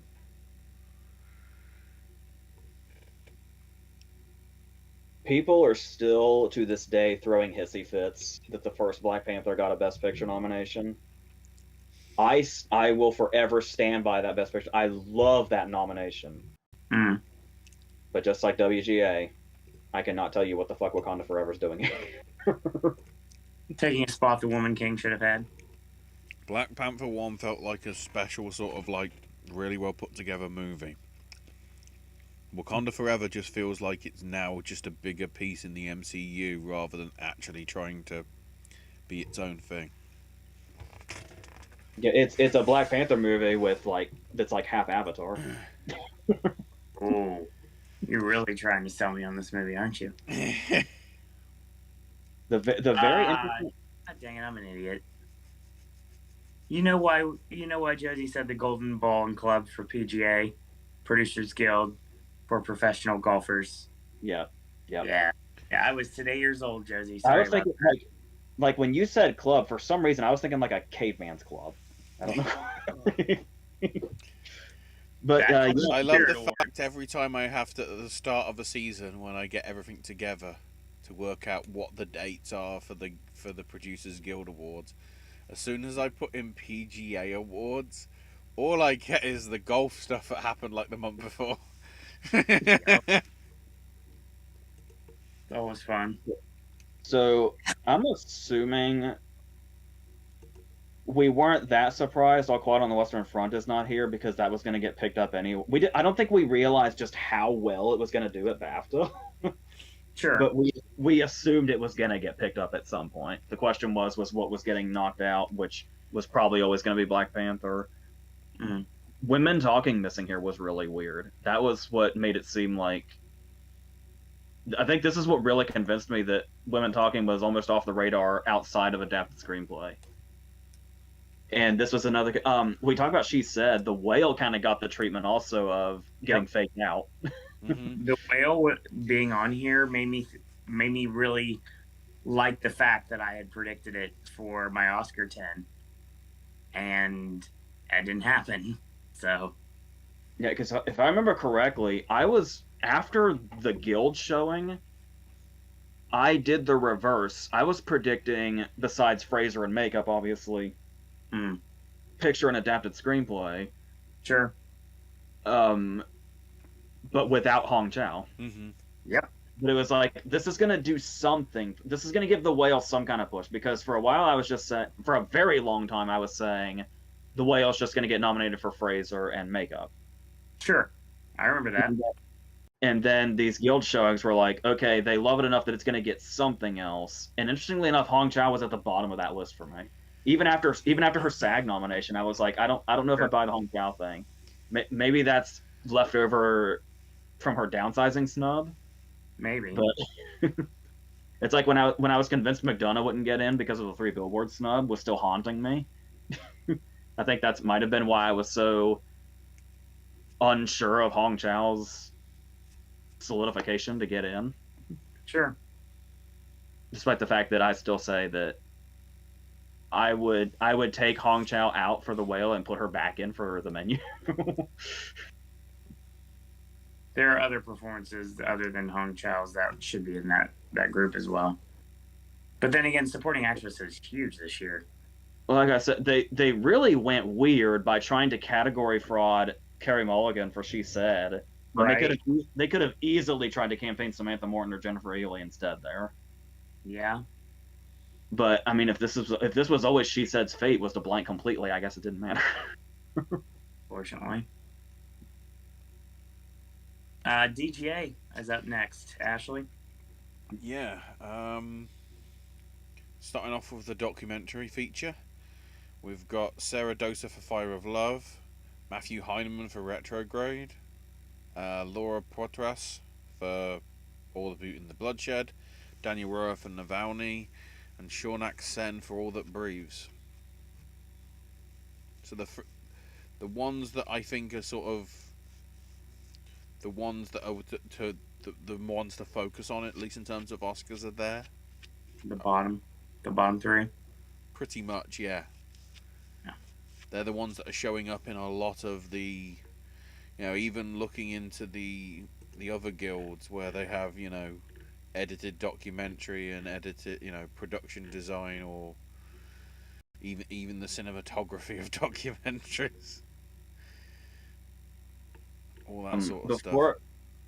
Before we go into debut, usually I try to avoid TV at the guilds, but I've really got to shout out that they went for Bill Hader for 710 North, which is Barry's best episode, and that makes me so happy.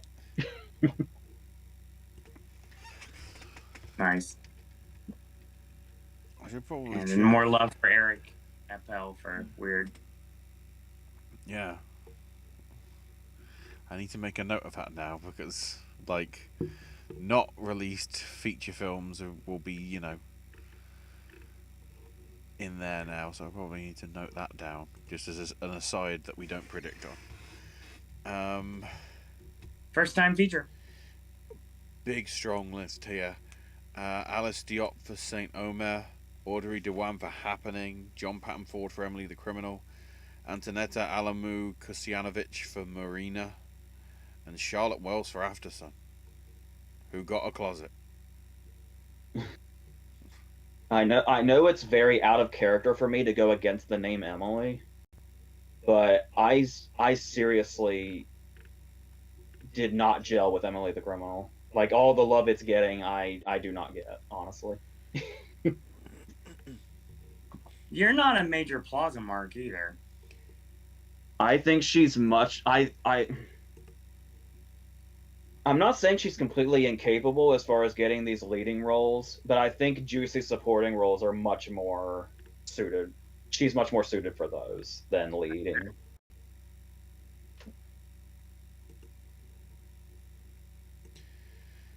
And we move on to the 5. The main 5. Todd Field for Tar, Joseph Kosinski for Top Gun Maverick, the Daniels for Everything Everywhere, McDonough for Banshees, and Spielberg for Fabelmans. I always knew Kosinski was not getting the Oscar nomination, but I was really holding out hope that this would happen, and I'm so glad that it did. Because I knew this would be the farthest he would go, so that's all that I wanted, and I feel very satisfied that he got here.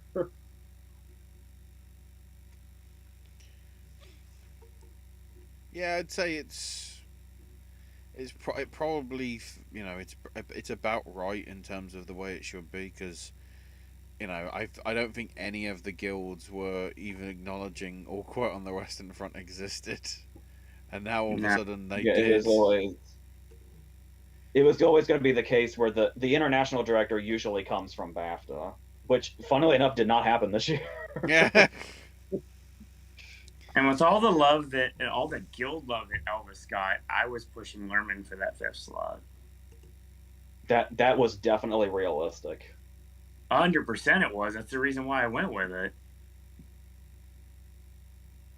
Yeah, and then I would have bet, like, because we were saying the whole thing is DGA goes for 5, and it's usually a really good 5, but then one person misses and it is replaced with usually an international director, which Austin technically is, even though the movie's in English. Mm-hmm. But still, it's like, I would have bet nearly everything I own it was Burger. I was so fucking confident for 2 straight months it was Burger. There was a time in this lineup that it could have been Inarritu too. Yeah, a long time ago, but yeah. Way long ago, back in August and September, Inarritu could have had this spot. But guilds are done. Well, now we go to the televised one. But first, chat. Yes, Brian, I'm super excited about this. La La Land is coming to Broadway. Ooh, yes, so excited. Josie says if Women Talking was from a different distributor, do you think it would have done better to get into categories depending on? Well, the distributor was what, Orion? Yeah, that didn't really help things much. Well, you would think Plan B by itself would have been. I mean, I know it's sometimes it's vague on whose job it actually is to campaign. I think it's mostly put on the distributor, but but yeah, Plan B just does so well. I feel like maybe this is just because it fell in the cracks. Yeah, I can do that. Because United Artists is MGM, or did they split again? I'm trying to remember. All I know is like it took forever for it to even come close to a theater. Trying to have a look at the details. Yeah, so no, United Artists is still MGM. So maybe because like the deal sort of like well, okay, while the original United Artists ceased to exist, the name is still being used by United Artists Releasing. Okay. But it's still MGM, so you'd have thought if Amazon were pushing, they'd try and push it more. Whereas Amazon didn't really commit, because maybe they didn't feel that they had enough strong contenders on their service to really sort of go after it. I mean, the biggest thing that they have at the Oscars is what, Argentina 1985? And that's it? I think. You would almost think Women Talking is one of those movies where the pre-buzz itself would have done most of the campaigning. Mm-hmm. Oh, yeah. Like, how long were we all predicting Ben Whishaw? It was a very long time. And we were always, like, that was one of the reasons Supporting Actress was such a nightmare, is it's like we were so convinced, is it Foy, is it Buckley? It might be both of them. It probably is both of them. Is it going to be more? How much is McDormand in it? It was no one. It did exactly what it needed to do. It got a SAG Ensemble nomination. Yeah. That just covered all the ground. Yeah, pretty much. You reward everybody that way. Brian continues. Audrey Dewan was nominated for the BAFTAs last year. So, PGA, Stanley Kramer Award going to Till. Love Till. Great movie. Norman Lear is going to Mindy Kaling, despite the hate for Velma. David O. Self Award to Tom Cruise. Milestone Award to Michael DeLuca and Pamela Abdi. And remember how we all thought Bardo was going to be Netflix's biggest contender? Yeah. I don't know. I guess I went with the name so I could make a joke out of it. Lifetime Achievement going to my mom, Sally Field. Michael DeLuca has had the craziest career. He was the writer of Freddy's Dead, and now he's like one of the biggest producers ever, and has been for some time now. That it's great. I literally just said that, and he just like everybody completely glossed over what I said. So that's awesome. No worries. I If was Amazon, I was also sitting here. I know Michael DeLuca directed like one movie too, and it's really random, and I can't remember what it is off the top of my head. I have to find this out if while you Am- continue. if 13 Lives was released later in the year, would it have done better?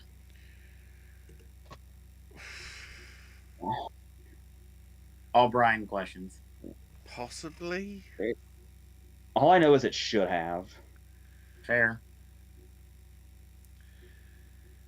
Possibly. Speaking of should have, It sad. what? Wait, what happened? Speaking of should have, we go to SAG now. Oh yes. To the stunts, or at least on stunt TV front. Okay. Well, we start with the TV and just get it out of the way. I know. I'm just making sure I have the order of everything. Yeah. So for stunt TV, we've got Andor, The Boys, House of the Dragon, Lord of the Rings, Rings of Power, and Stranger Things. Maybe that's why Amazon can't put the money out for like pushing films, because they're spending so much on Lord of the Rings and buying up MGM that they don't have any money spare anymore. I don't know. I have to correct myself. I'm not sure what I was thinking of because DeLuca doesn't have one single fucking director credit to his name.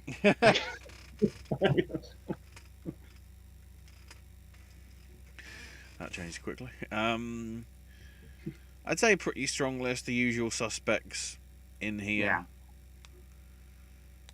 Well, Lord of the Rings obviously being the sort of only semi-new one. It literally sounds like a video game. Well, they have the Yeah, right to the Lord of the Ring name, so they have to call it that, but they don't have the rights to anything else. So, who cares? I hate Lord of the Rings.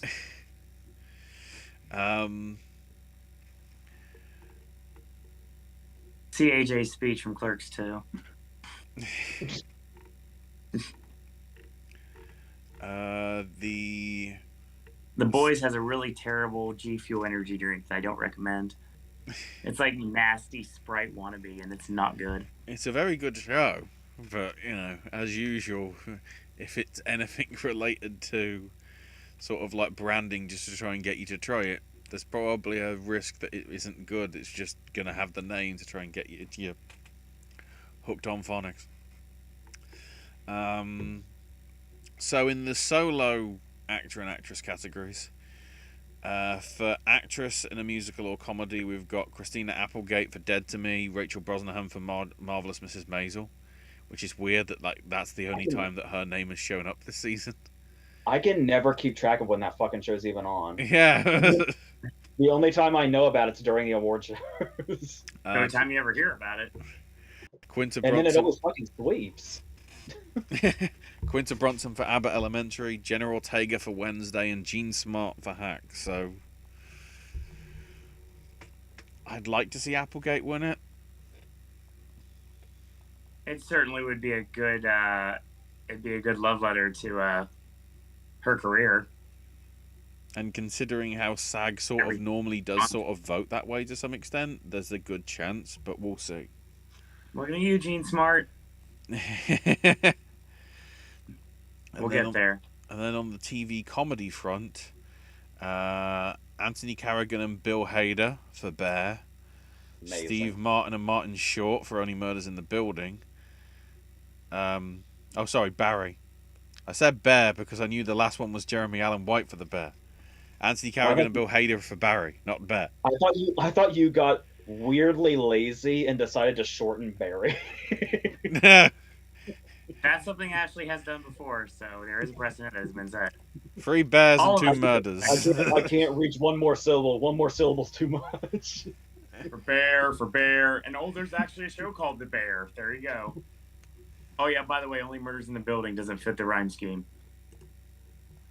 No, it's way off. Steve Martin Short. That's what fits there. Ah, bear building. Problem solved. It was a good try. All the bees. So yeah, so if you got two doubles and Jeremy Allen White, so I love that. I love that Anthony Carrigan could have been Henry Winkler, but there's no wrong answer. Anthony Carrigan had a massive arc of this season that he sold completely. wow. Um, Then on the drama route, on the actress front, we have Jennifer Coolidge for White Lotus because it's a series. It's not a separate thing. SAG doesn't like you, Mike White. Elizabeth Clearly. Debicki for The Crown. Julia Garner and Laura Linney for Ozark. And Zendaya for being Michi in Euphoria.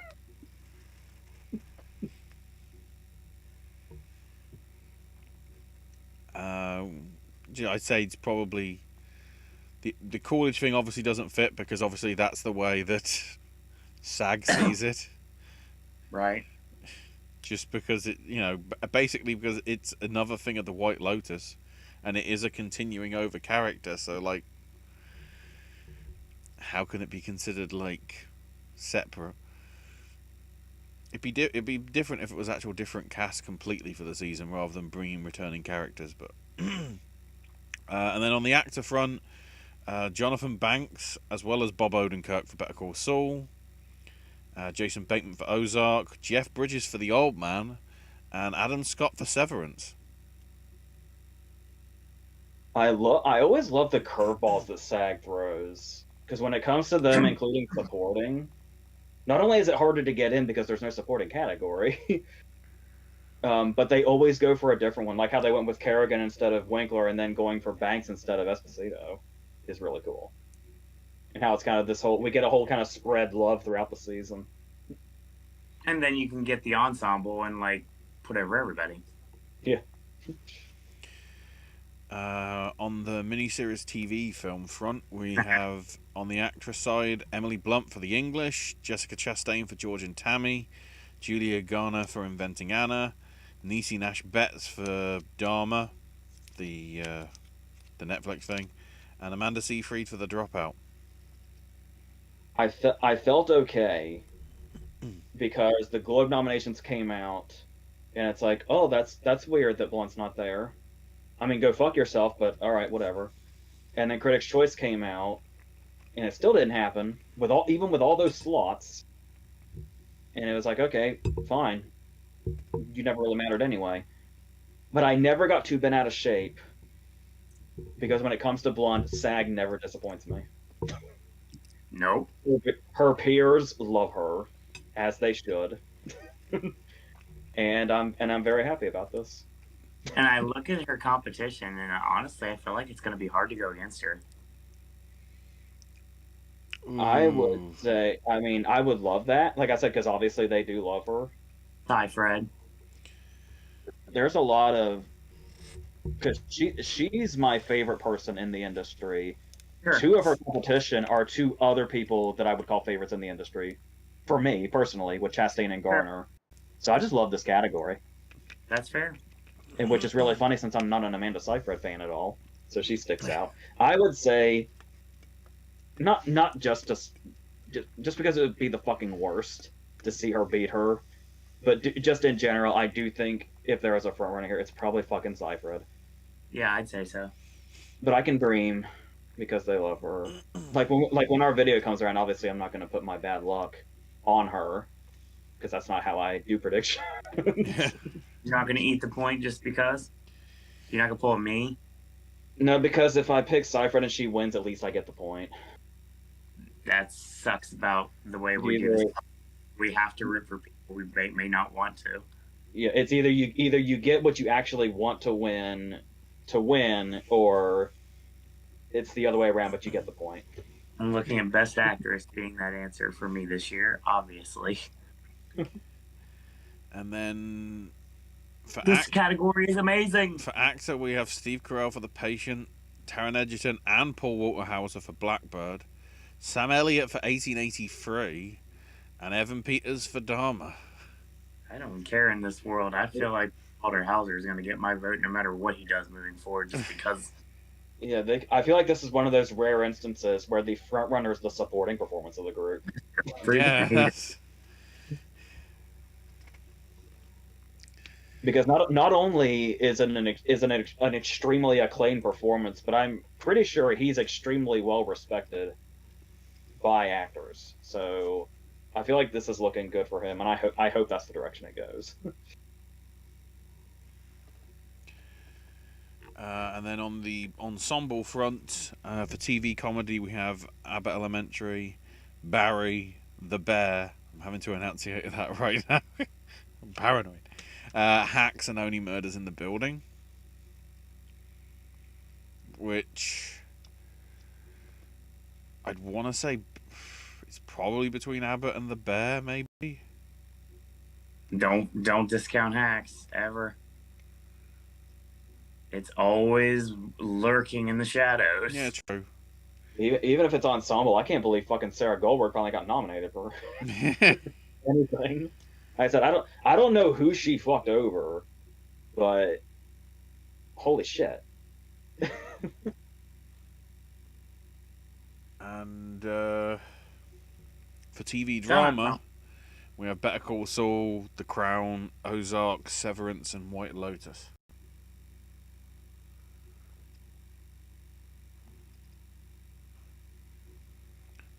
Which I'd say is probably Better Call Saul's to lose. Then again, if it's SAG, who knows? It's really hard to balance how much love there is for Better Call Saul ending and how much love there's a lot of love for Severance. I feel like also. Oh, a ton of it.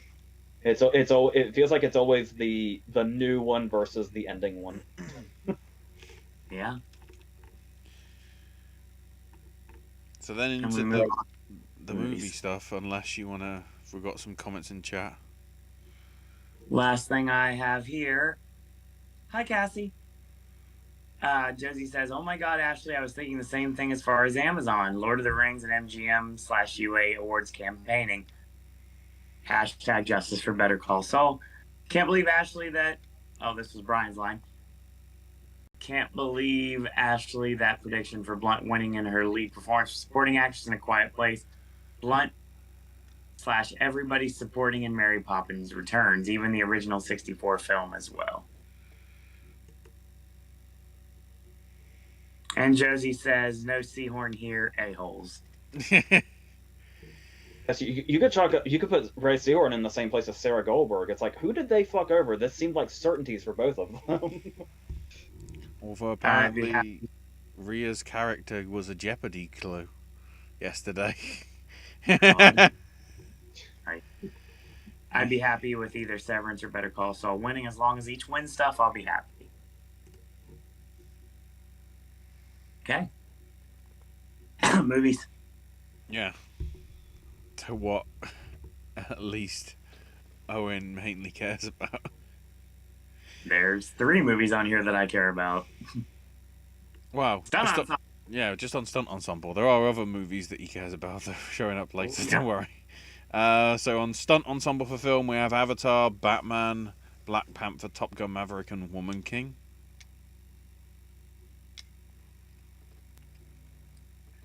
Which I'd say is a strong list.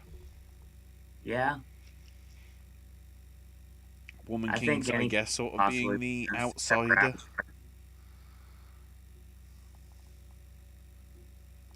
What are we looking at? I'd say Woman King probably is somewhat the outsider, given the blockbuster nature of the other 4. Yeah, but it's got better stunts than most of those movies, too. That, and that's what's sort of key to this sort of thing.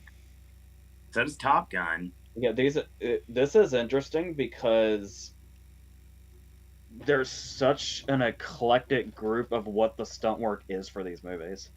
Sure. And I like what SAG does when they show this award, because they give you an idea of how some of these stunts are done when they give them the clips. which is always glaring with anything that's Avatar or superhero related, where a fair bit of it to all of it is on a green screen. Green screen, yeah. Whereas obviously with Top Gun Maverick, kind of no. Like some of it obviously probably would be green screen, but most of it is practical planes. Those Dude, magnificent men and women in their flying machines. They go up diddly up up, they go down diddly down. Good lord. Acting. So yeah, the solo ones for supporting actress, we have Angela Bassett for Black Panther, Hong Chow for Whale, Kerry Condon for Banshees, and then Lee Curtis and Sue for Everything Everywhere. That is the Oscar lineup as well. It is the Oscar lineup. Interestingly enough. Weirdly matching up, because it usually don't. It shouldn't be, but it is. We're gonna find out. We're gonna find out at SAG if this Bassett thing is a real thing or not. Yeah. Honestly, I feel like this is a conversation we've had off camera so many times. I can't even remember if we've had it on camera or not. we have never had this conversation outside of a telephone. Yeah. You have to tread lightly here. There was a time that this was Kerry Condon's award to lose like all day, every day. And somehow the narrative switched and this Angela Bassett thing came out of nowhere. And now we're here to SAG where it actually matters. This will be the litmus test to see if it actually is a real thing or if this was just something that they were trying to push. Yeah, because I could see this being Bassett just purely based on momentum. Yeah. And obviously the two big scenes that she has. I could easily see Condon starting to take off from this, like she was expected to before this Bassett stuff went down. I could also see this one being Jamie Lee Curtis. That's my dark horse right now. That's the person I'm thinking has a really good chance of taking this. Yeah, where it's like, I'm not saying Jamie Lee Curtis could go all the way, but I'm saying I could definitely see her peers backing her up. I can see her winning SAG, for sure. That's what I'm saying. But if this momentum continues, then the thing we keep saying is that Condon has a very good shot at BAFTA. Yes. Which could really shake up whatever. Because if Condon could take this, BAFTA would seem like an absolute certainty. It would seem like it. You would think. But we always go back to the main example of Fassbender in 2013. Yep. Seeming like the sure thing before Barkon said, never mind. But I'm the BAFTA winner now, is what he said, actually. Pretty much. Yeah. I could see Bassett just finishing this out. Yeah. Or I could see supporting actress from SAG forward getting real messy. I feel like it's Bassett, Condon, and Curtis are the contenders here. Yeah. Chow's not in this at all. The whole arc of Jamie Lee Curtis getting nominations for Everything Everywhere All at Once, as really good as she is in it, definitely feels more like industry respect than for this specific performance. I hate the movie, but if you want to put the performances side by side, this could be Shu's award to win if one of the two had to win. Yeah, my preference is Shu by a long shot, my personal preference, as far as those two performances. It's hard for me to gauge that because I don't like either one, but if I had a gun to my head, she's the one I would choose easily. The wild thing is that as we get to the third act of the movie, Curtis does have like more emotional scenes. Oh yeah. But most of Curtis's performance is physical. Yeah. Which is interesting. like it's inspired the more you think about it, but yeah, it also feels very much like, holy shit, Jamie Lee Curtis didn't have these nominations before. Jamie Lee Curtis should be a SAG nominee, an Oscar nominee, etc. Okay. Oh, we're going there apparently. Brian says, "Remember how I said Carrie Condon could pull the Mark Rylance? Bassett wins because having more support because SAG is after BAFTA." Josie says, "Perfect scenario for me. Sue wins SAG, DeLeon or Condon win BAFTA. Condon wins the Oscar, and then Better Call Saul's cast is there to support her." Parson Burger says, "I don't know how you can hate everything everywhere all at once." I'm sorry, dude. It's not my movie. Just not at all. I tried. I was fully caffeinated. I was wide awake. I had my cookie dough bites. I was in the best possible mood and mindset I could have been. I didn't have marks around me. I did. I was in full theater, but I didn't have anybody sitting next to me so I could focus. And then we had to, just not a movie. After you saw it that second time, over the phone, we had like a full-on therapy session. Yeah. Where I seemed to get through to you about where its appeal lies. I understand its appeal. I don't. It's not something that works for me. Yeah, what's that? He brought up, Parson Burger continues, "You said you hated Tar. That change. I don't hate Tar. I like it more now. And if you watch my nomination reactions, you'll see that I was indifferent to Tar as a movie. But the Blanchett performance is easily what I'm rooting for on Oscar Sunday, without question." The thing that seemed to help get through to you was when I explained to you that Tar is not a pretentious movie. Tar is a movie about pretentious people. Yep. See, AJ pretty much explained to me that Tar is kind of like how the two of us, and even AJ and Ashley, and also Chris to a point, like Chris to a very small point, but we have the excuse me, have these inside jokes, and we talk about actors and pop culture references and stuff like that. That stuff's done in Tar, but it's foreign language to me. It's like watching sports because I don't understand the reference. But it's kind of like that same thing, and he made me realize what Tar really was, and I like Tar. I don't love Tar, but I like Tar for what it is. And I, again, fully caffeinated. I have Reese's Pieces, actually. And nobody in the theater with me, so I was able to completely focus on it. And sometimes that's all it takes, Parson and Burger, honestly. Josie says, "Love the movies, but hate the fanatics. The a-hole fans who are mean to people don't love the film. They love the idea of it winning awards." There's a lot of things I don't like because of the fandom, honestly. Friend. Just to further elaborate what you were saying there about Tar's dialogue, where it's like how we can basically make our own language by speaking in movie references, and we all know what we're talking about. Certainly. And like, all of the characters in Tar are basically speaking their own language with inside references to like composers and music, which exactly. like you said, sounds like a foreign language. Yeah. What helped a lot was getting it on Blu-ray because I could watch it with subtitles, and that's where because I already knew I really liked Tar, but it was when I really started to appreciate the script and the dialogue when I could see it with subtitles. Yeah, sometimes that little thing is all it takes to get you to change your opinion on something. Don't forget, I didn't like Power of the Dog and Belfast when I first saw them, but I liked them better upon rewatch. Sometimes I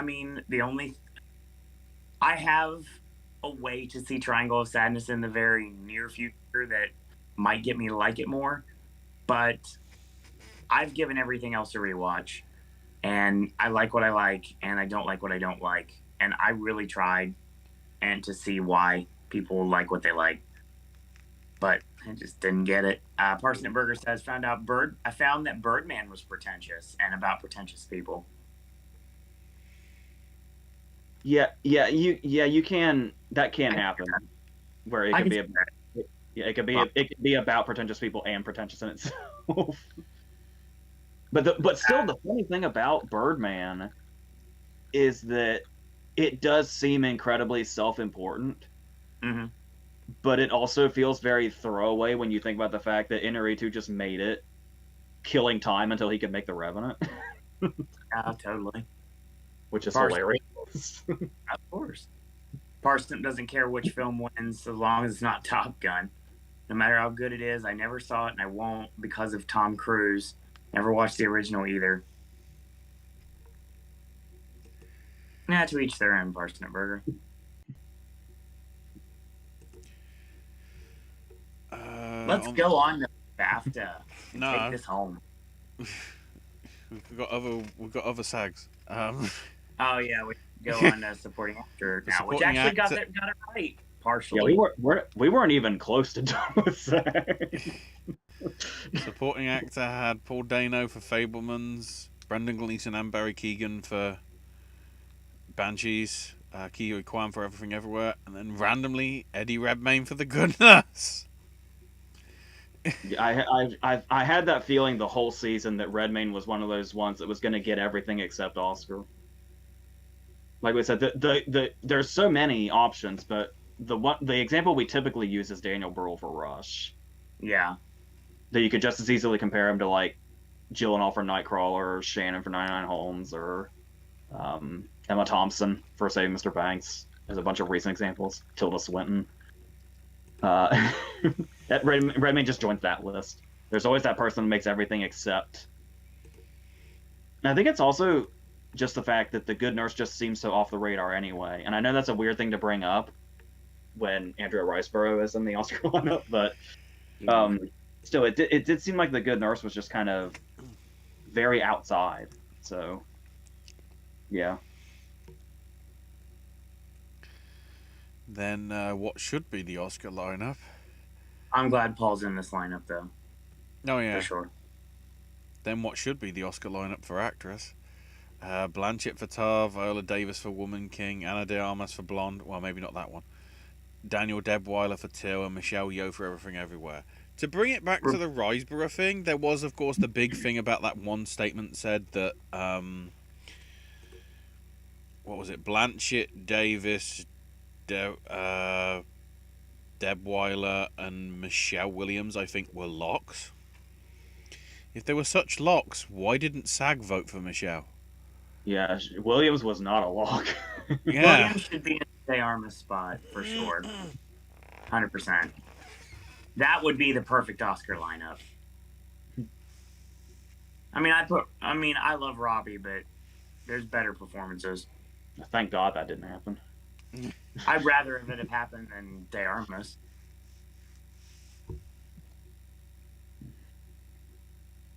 But yeah, this is the only, when I mentioned got it right, it's the only love that Danielle Deadweiler got. And it was SAG of all things, so at least her peers realize how great her performance is. That's fucked up. I honestly tell me about it. Like I said, I will say this up. I have no shame in saying this. I said many times I thought she was third. Deadweiler honestly is my favorite performance of the year, and she is head and shoulders above anybody else in this lineup. I would have bet anything. Pre-nominations, the ranking was Blanchett / Yeoh, Deadweiler. I would have bet anything on that. Then King, and then probably further down we have Williams and Armas like fighting. Who's King? What?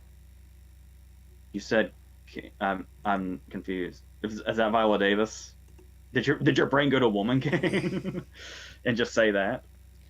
I might have misheard you, and now we're all confused. Probably, and I don't know now. Keep going. I don't know what I said. It's okay. I know Deadweiler feels very passionate about the Oscar thing, considering there's literally an article on the BBC News site saying she feels that the industry is still deeply impacted by systemic racism. Brian says, even with last year with Ruth Negga for passing. Another one I would have bet anything on. Yeah. Josie's Actress 5, Blanchett, Mia Goth, Taylor Russell, Michelle Williams, and Michelle Yeoh.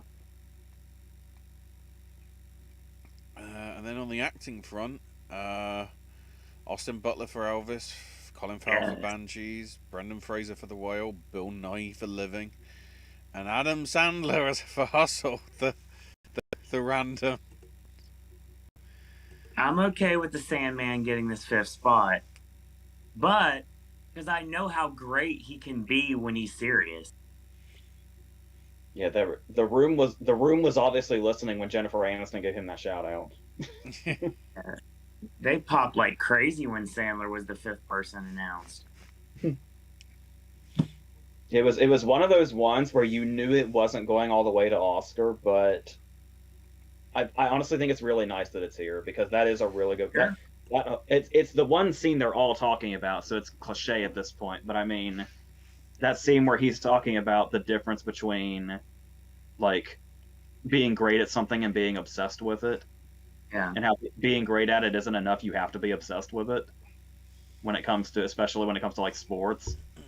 That's a really great. It's a really great performance. Also, it's not his Uncut Gems performance by any means, as far as like the heights that it reached, but the fact that they seem to slowly be embracing him, and the fact that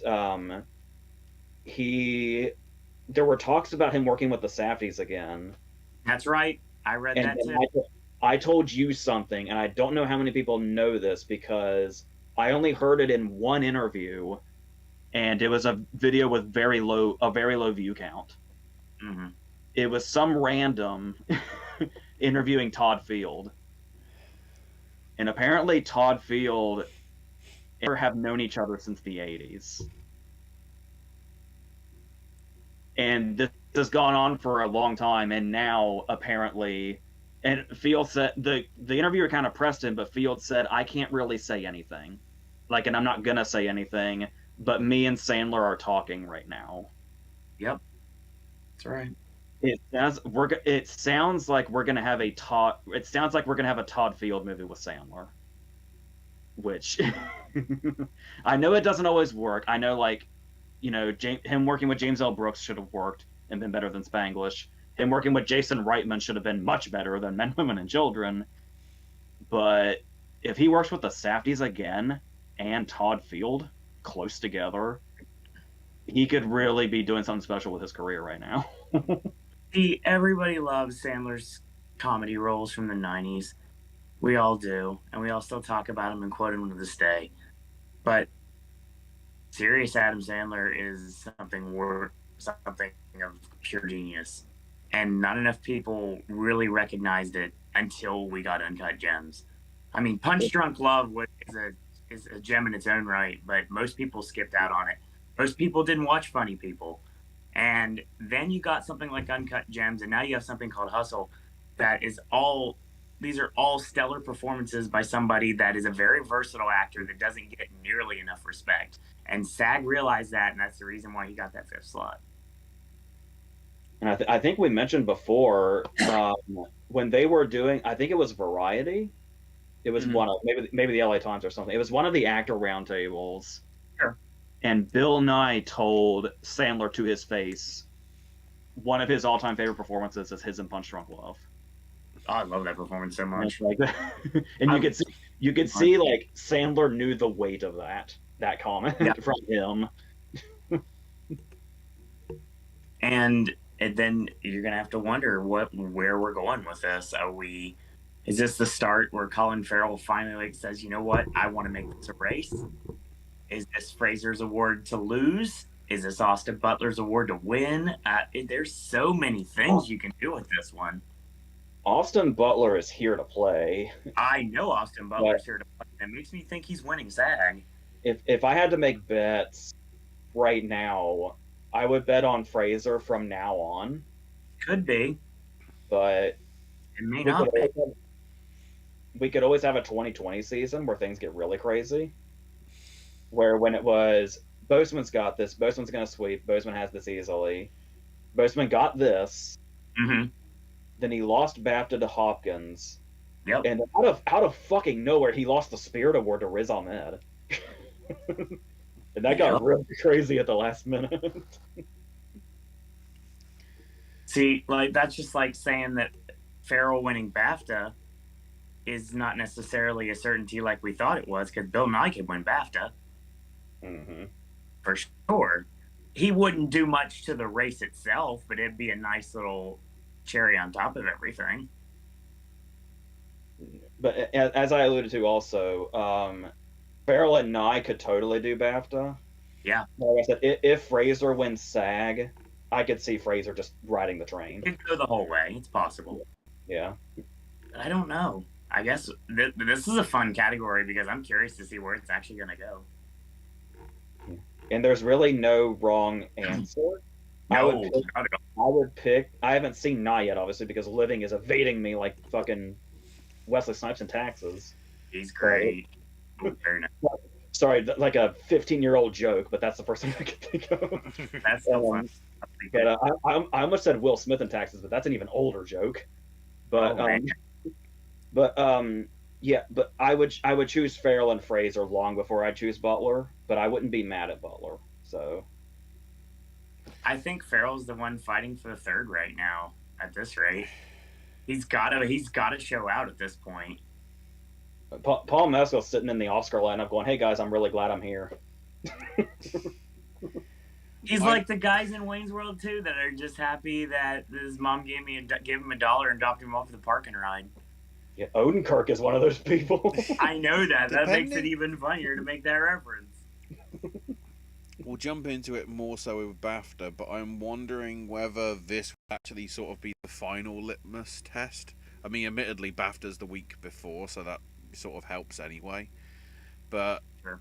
With British skew, I could see it probably edge more towards either Mescal or Nighy. Less so Farrell, because I guess he isn't British enough because he's Irish.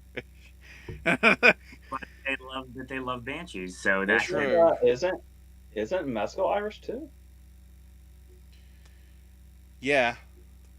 Oh yeah, because then there was that big thing about everybody celebrating my local news was like saying, "Oh, this person worked on The Quiet Girl." Well, no, what was it? Yeah. Yeah. The one about the funeral or whatever. I can't remember. It's one of the ones that's in the short films anyway. The Quiet Girl doesn't have a funeral in it, but it is Irish. I mean, it's so I'm trying to pinpoint where we are.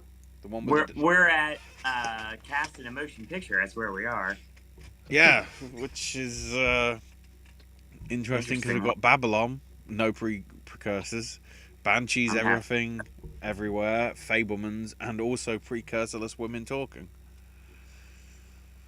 I love how this race essentially became Babylon being that slow rhino in the Stampede in Jumanji that's always in the very back. It's like, hey guys, I'm still barely hanging on. I'm happy here. It's here over a lot of things. I'm glad it's not in here, that it's in here over. So, and I'm very happy Banshees and Fablemans are in here. I can't believe Glass Onion's not here, and I can't believe Triangle of Sadness isn't here. Glass Onion not being here blows my mind. Yeah. It's like I'll take it one step further. Glass Onion not being here is fucking bullshit. I agree. I mean, I like Babylon a lot, probably more than anybody else on here. But yeah, Glass Onion belongs in here, 100%. I'm glad Banshees is here, and I'm glad the Fablemans is in here. Yeah, since the Fablemans took a beating this season. Yeah, this was when it was like, this was a really good day for the Fablemans when it got this, and when Dano got it. Yep, I was very happy. The only person missing is Judd Hirsch here. And Williams missed this lineup, right? Yeah, completely.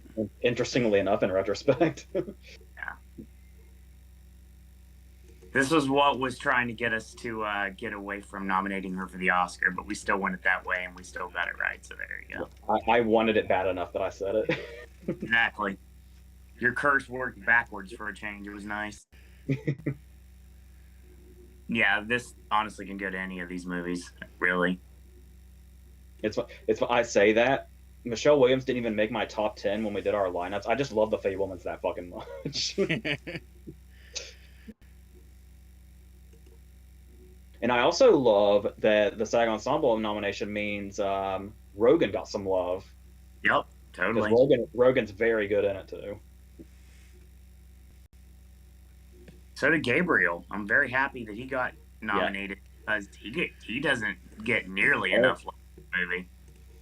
And let us not forget, because sometimes it's sort of wishy-washy which actors get actually nominated for ensemble. I cannot even begin to tell you how happy I am that Lynch is here officially. Yeah, 100%. Julia Butters to continue the Tarantino love. Yeah. Yeah, David Lynch being in here makes me happy. I love that last scene so much. I love watching that last scene in the theater when people don't know what's coming. I was mouthing the words like to myself as it was happening.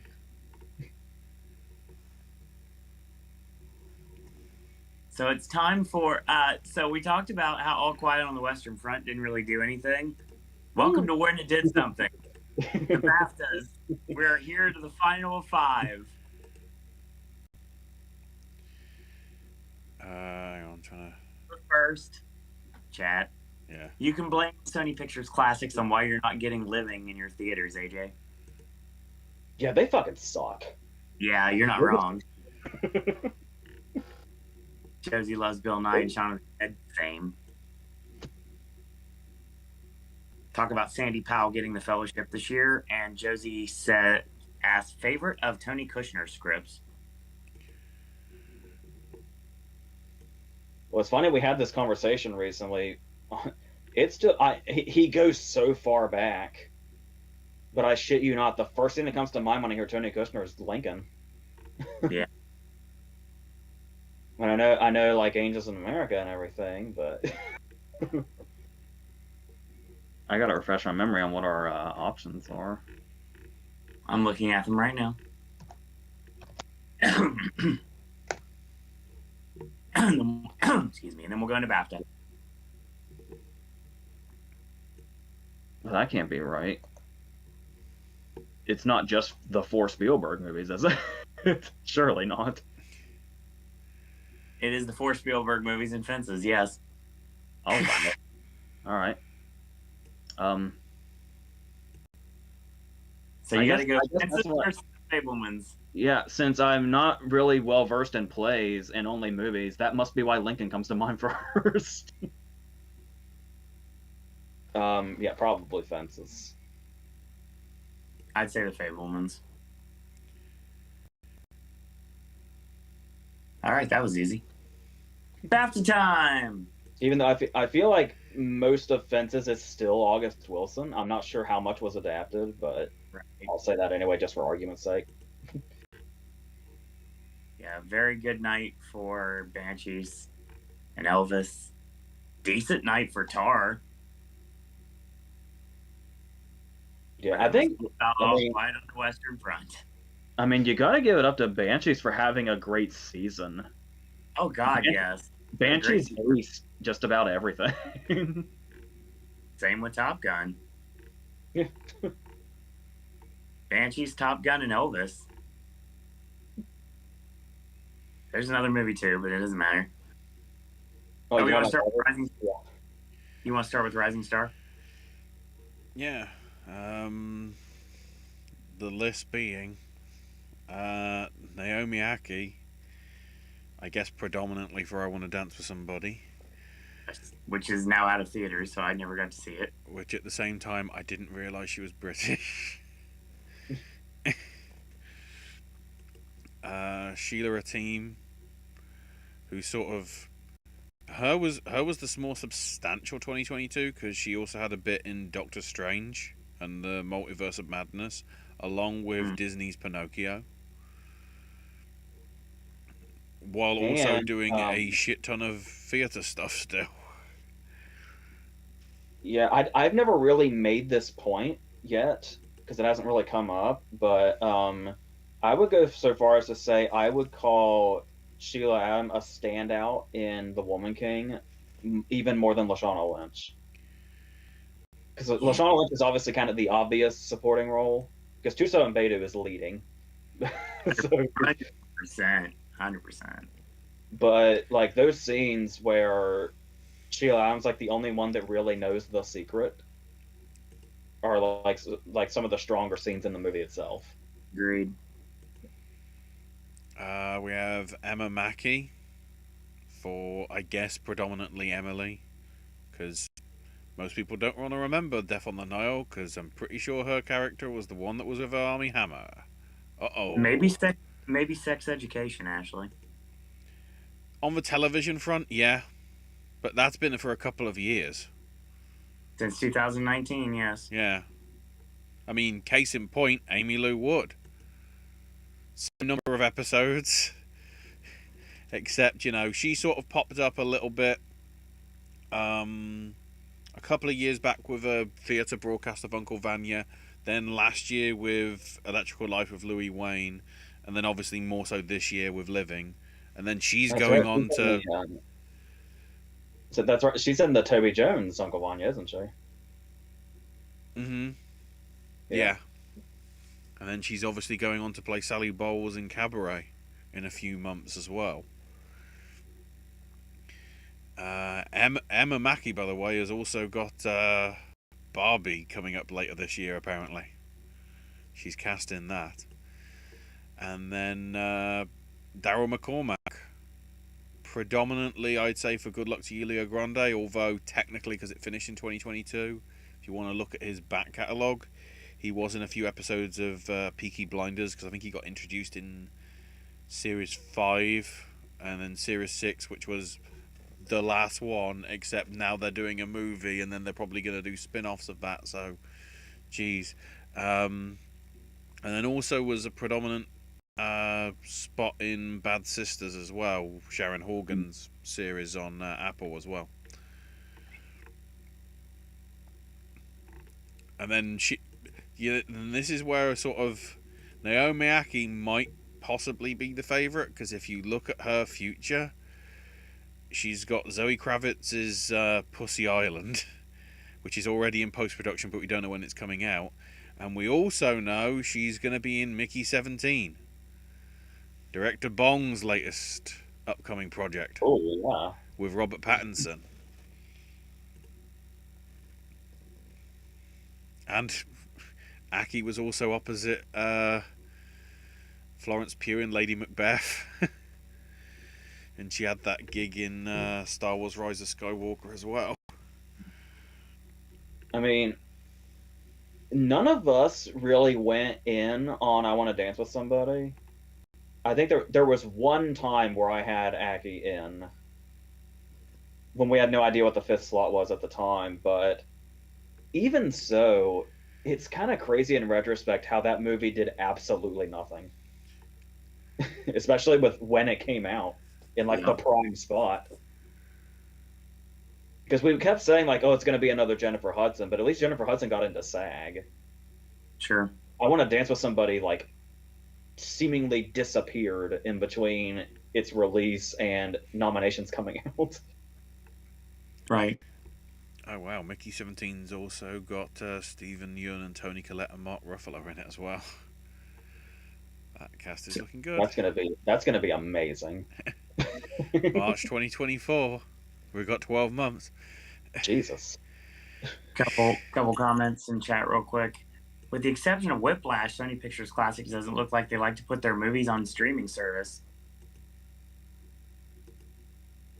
Yeah, they're always so hard to get a hold of. Mm. It's like they actively don't want you to see their shit. Brian continues after seeing all 5 Small Axe films.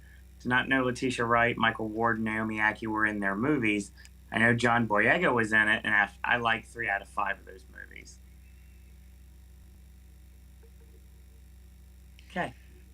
Continue. To cast... It actually matters. Well, kinda. At least for the contest. I realised I could have actually voted in the Rising Star, but this time I didn't do it out of sort of principle of not trying to be involved. It's because I realised there was a chance of winning a prize to get 2 tickets to the actual ceremony, which meant you probably wouldn't be able to watch it. So it was So, I get to eat Bubba Gump and then look at results afterwards. Oh, my heart bleeds. I don't know what food they have at the BAFTAs, if any. Probably rubbish. I don't know. Best British. On the casting front, we have After Sun. the start of the monolith that is All Quiet on the Western Front. Elvis, Everything, Everywhere, All at Once, and Triangle of Sadness. What?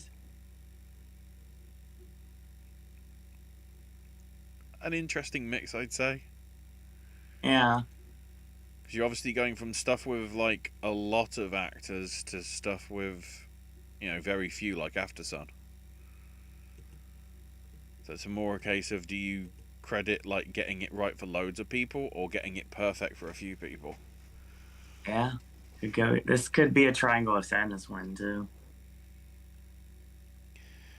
For Best British Short Film, we've got Ballad of Olive Morris. What order are you in? Go ahead. The order that I've had ever since. Also, I'm just going because with other than casting, they sort of, all the rest of these sort of usually show up as the also. Okay, go ahead.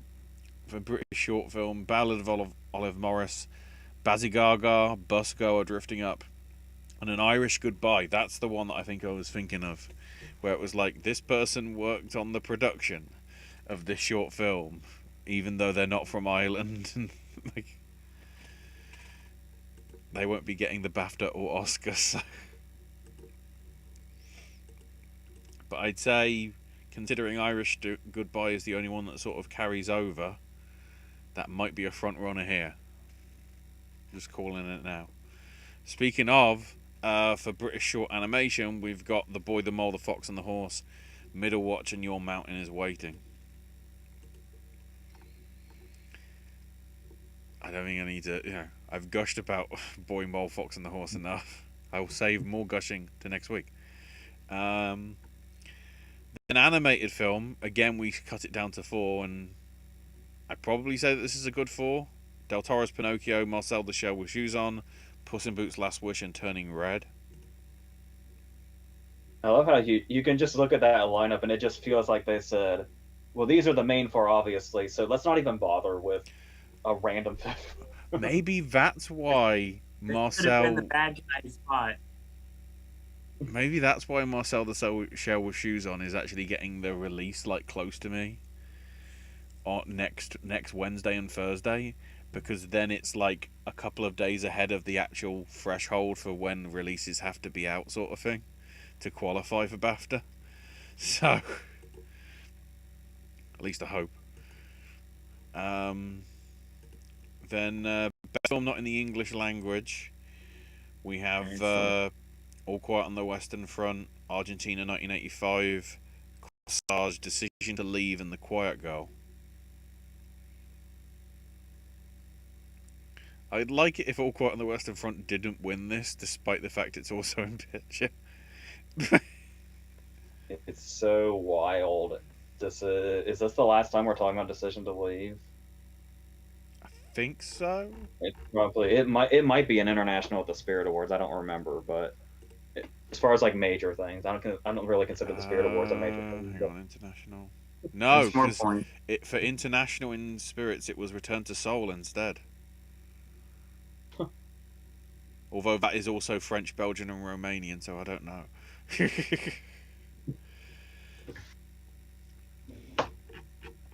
Let's go back down. On the editing front, we have All Quiet on the Western Front, Banshees, Elvis, Everything Everywhere, and Top Gun Maverick. For makeup and hair, we've got a little a British skew here, I guess.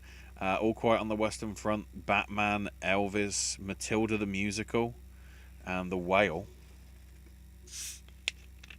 Which Matilda the Musical is something I still need to check out, which I do have intentions to. There's actually a few things here on my intentions list, which will come up again when we get to British film.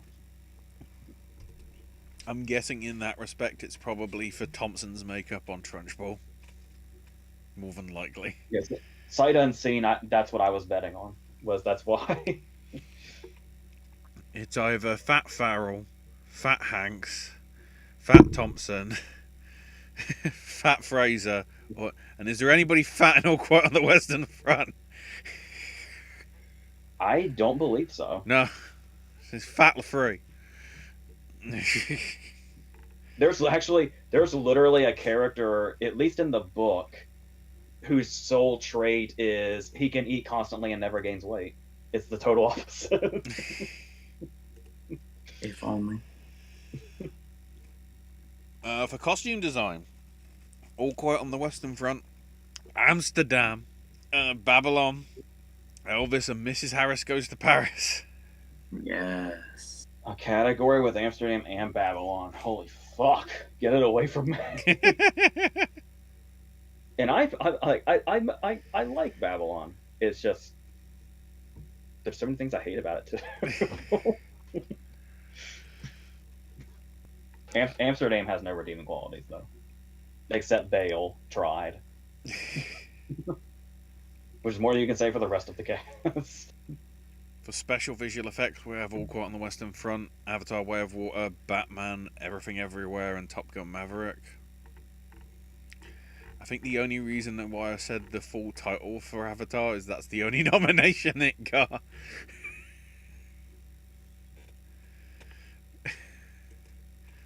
But the usual suspects are there. I mean, we were all predicting it, but in retrospect, it's squeezing in a spot in picture at the Oscars is actually kind of surprising now. Yeah. They really fell behind. It didn't clean sweep as many of the techs as I thought Avatar was going to. Yeah. There is a tech-heavy year for movies.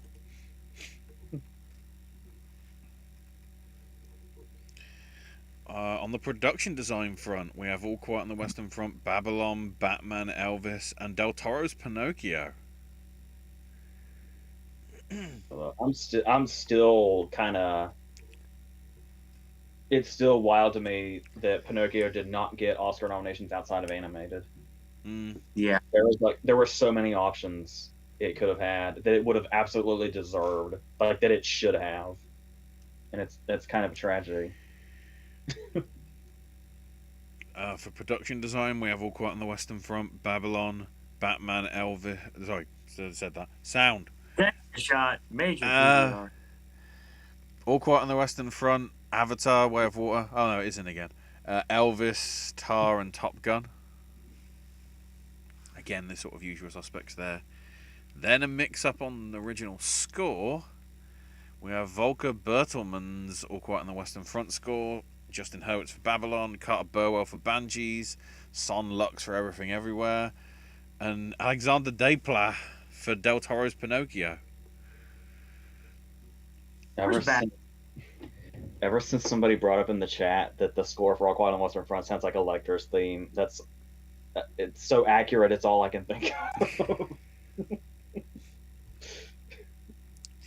I'll know in a couple weeks. Well, you'll know when you hear it. Trust me. More than a couple weeks, unfortunately, but I'll know like in about a month. Strong list for best documentary. We have All That Breathes, All the Beauty and the Bloodshed, Fire of Love, Moon Age Daydream, and Navalny. Wow, that's only one off from the Oscar lineup, isn't it? Yeah, how Moon Age. Splendor is in place of Moon Age Daydream. Yeah. Then the outstanding British film, the 10, are After Sun, Banshees of Inisherin, Brian and Charles, Empire of Light. Why did I do that? I can't read it. Oh, maybe that's better. Good Luck to You, Leo Grande, Living, Roald Dahl's Matilda the Musical, See How They Run, The Swimmers, and The Wonder. Yeah, for some reason, See How They Run has evaded me this whole time. And it's hanging out on HBO Max, and I still haven't gotten around to it. And I've been meaning to since it came out. I just never got around to it. And I think The Wonder is hanging out on Netflix, which I feel like I should look into as well. Because is that the Pew thing? I think? Yes. I love the fact that the London Critics Circle, she got Best Supporting Actress for The Wonder, as well as Move Over Darling. Or no, was it lead? I can't remember. It was one of the two. Don't Worry, Darling's definitely lead, so I would hope I would hope Don't Worry, Darling doesn't win anything ever for the rest of its life, but but if it has to, she's lead.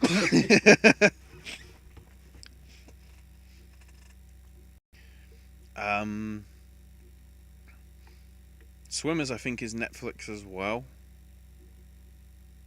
That sounds right. I think I saw It's it go Netflix in viral. the UK, so I'm guessing it's an international distribution rather than just regionalised. It's on something. Yes. Then for outstanding debut by writer, director, or producer, we have Charlotte Wells, writer director for Aftersun, Georgia Oakley, writer and director, and also Helene Sifra, producer for Blue Jean. Mary Linden, the director of Electric Malady. Katie Brand, writer on Good Luck to You, Leo Grande. And then Elena Sanchez Bello, and Maya Kenworthy, both directing Rebellion. I'm pretty sure that's an entire female list. Yeah. I love how much love Good Luck to You, Leo Grande got here. Because it's a lot, and that's kind of amazing.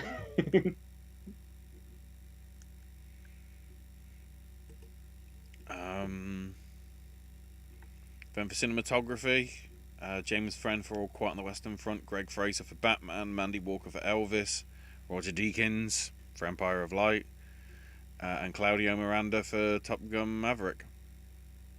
Let me clarify one thing I said earlier. When I said I would take out the Batman for Nope, what I meant was if I had to choose between the two. Obviously, if I could take anything out of cinematography this year over and over again, it would be Empire of Light. 100%. But as much as I hate to say it, if there was any category it fit in, it'd be that one. And I feel like I'm committing sacrilege with, going against Deakins, but I mean, just nothing about that movie appealed to me. Even how it looked, just nothing. I feel like Jay Sherman. It stinks. And just like even the utilization of being there should be this beautiful moment, and it's the closest the movie gets to a beautiful moment, but at the same time it's like being there has been referenced as this masterpiece in so many other movies. Even that feels unoriginal. Like, yeah, I care then. Like, I yeah, don't. we get that being there's a masterpiece. We get it. There are other movies from 1979/1980. Yeah. /1981, because Chariots of Fire shows up as a plot point. Do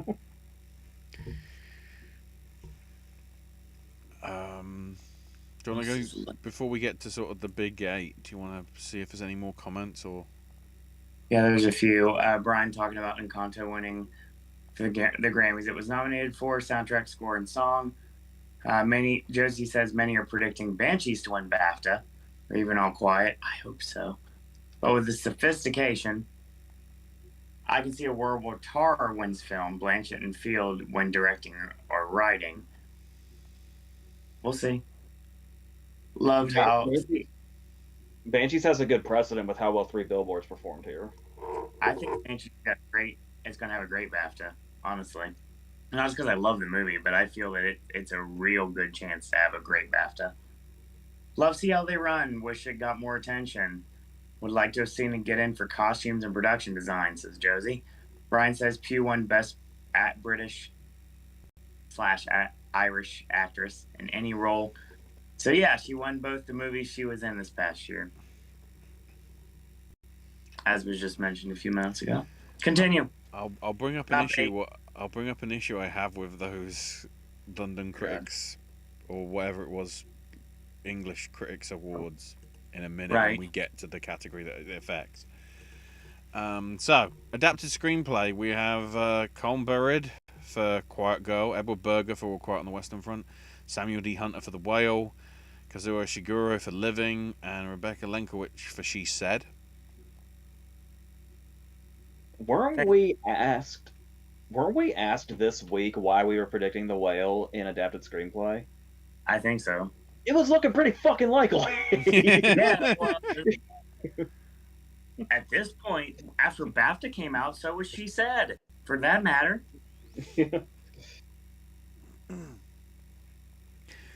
And then on the original front, we've got the Daniels for Everything Everywhere, Todd Field for Tar, Martin McDonough for Banshees, Ruben Östlund for Triangle of Sadness, and Spielberg and Kushner for Fabelmans. That sounds familiar. Yeah. Matching up. Wrong fifth nominee, but that's okay. Then, of course, as it changed a few years back, the directing and the acting moved to 6. Oh, where are you?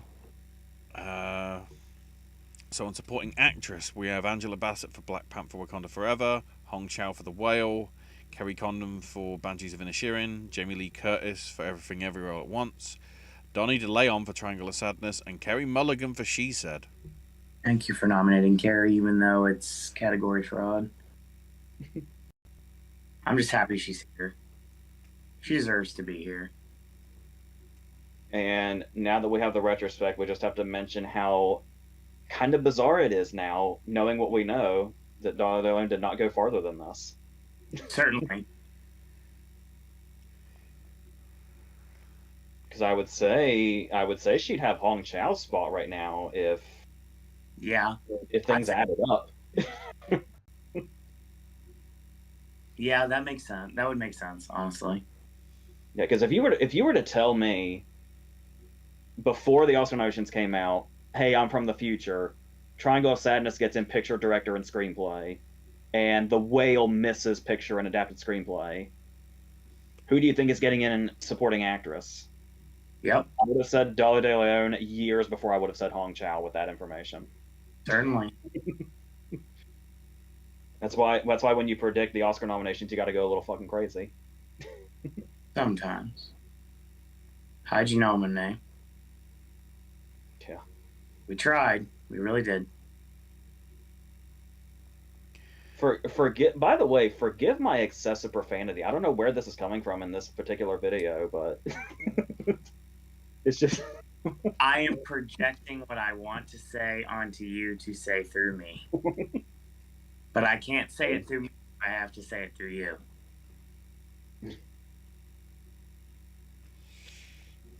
Just like, why in the hell is there no one from the Fabelmans in supporting actor? weren't even shortlisted. Nope, not at all. On the supporting actor front, we have Brendan Gleeson for Banshees, Barry Keoghan for Banshees, Kiyu Kwan for Everything Everywhere, Eddie Redmayne for The Good Nurse, Albrecht Schuch for All Quiet on the Western Front, and Michael Ward for Empire of Light. I love the All Quiet nomination here. I don't know how to put this. I don't know how to put this in a. I don't know how to put this, but to have a scene, and Owen, you're gonna say, "Oh, what the hell is this? Why?" But trust me, it works. And especially if you know I know you don't like this either, but the context that the book provides about this also helps it. To have your most dramatic scene be while two guys are sitting directly next to each other taking a shit, and for that impact to be fully there completely, it takes talent to make a scene like that. Of course, the book's context is that one of the things about being on the front lines is that's one of those things that's really, really weird. And one of those things you think you would never get used to, but when you're on the front lines, it just becomes another normal event. So the fact that they had that happening during a very dramatic scene actually played up that angle really well. It added to like the realism that the book had about being in that position at all. And I feel like that's like one of his really big scenes also. So yeah, make of that what you will if you have not seen the movie. That sounds freaking horrible. No, it's much more. It's much more downplayed than you're probably imagining by me describing it. We'll see in a month how I feel about that. Yeah, there should be some sort of Fableman's love here, but BAFTAs didn't care about the Fablemans apparently. Barely. And better Michael freaking Ward. I And almost Cole, feel like after all this,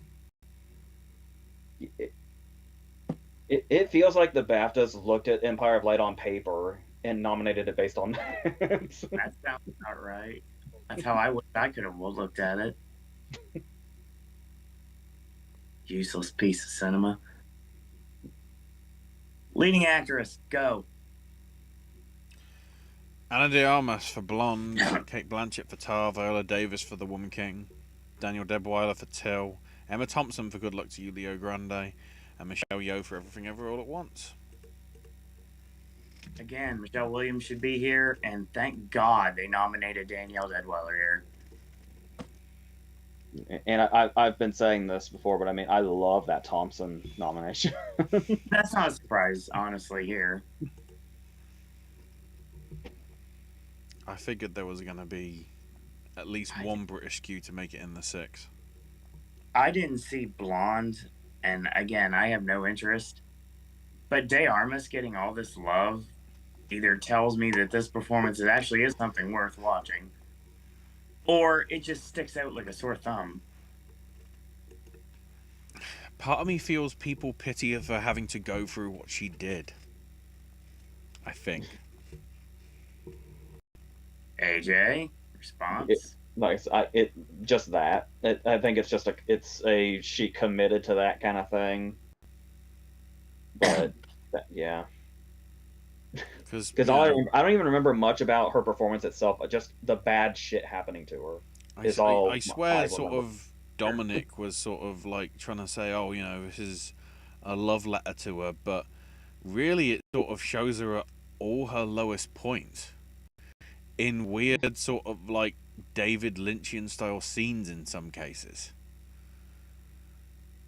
and most of which are potentially fictional events, or mostly fictional events. Practically all fictional, yeah.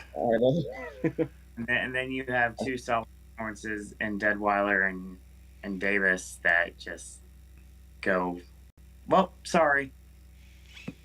We're going to nominate De Armas instead. I mean, obviously, it's not her fault. Well, don't forget, obviously an impact was made because remember Colin Farrell's Globe speech? Right. When De Armas presented it to him, and he spent the first half of his speech just telling her how amazing she was in Blonde. Sure. On the actor front, we have Austin Butler for Elvis, Colin Farrell for Banshees, Brendan Fraser for Whale, Daryl McCormack for Good Luck to You, Leo Grande, Paul Mescal for Aftersun, and Bill Nighy for Living. The what problem I have, Best British Irish Actor at this critics thing went to Bill Nighy. Best Actor went to Colin Farrell. So he isn't British or Irish? What?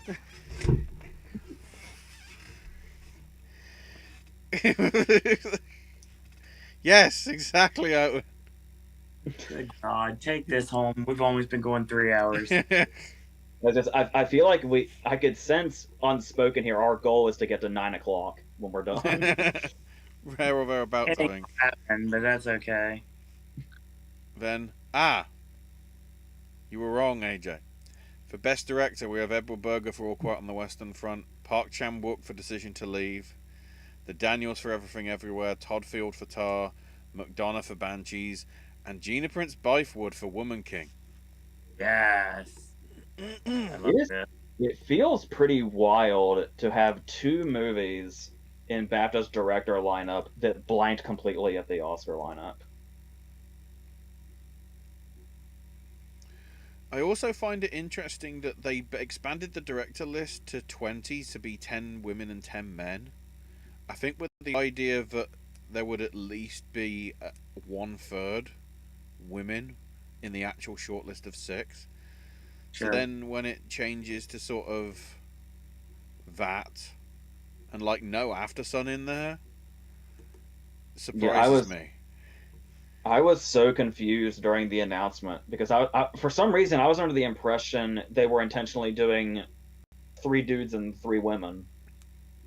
And when dudes just kept coming, it was like, I don't know what's happening anymore. I don't know who's getting in. And then it's like, and it's Gina Prince Bythewood over like, well, I would say Paulie, but women talking didn't really do much here. No, it really didn't. And yeah, Wells seemed like a given. Oh, for sure, especially the BAFTAs.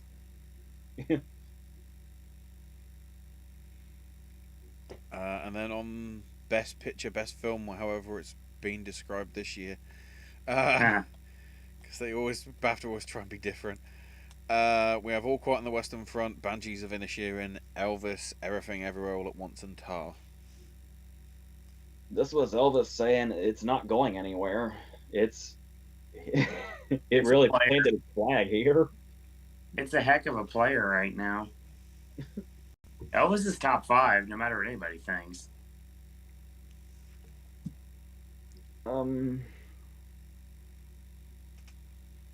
Everything, Banshees.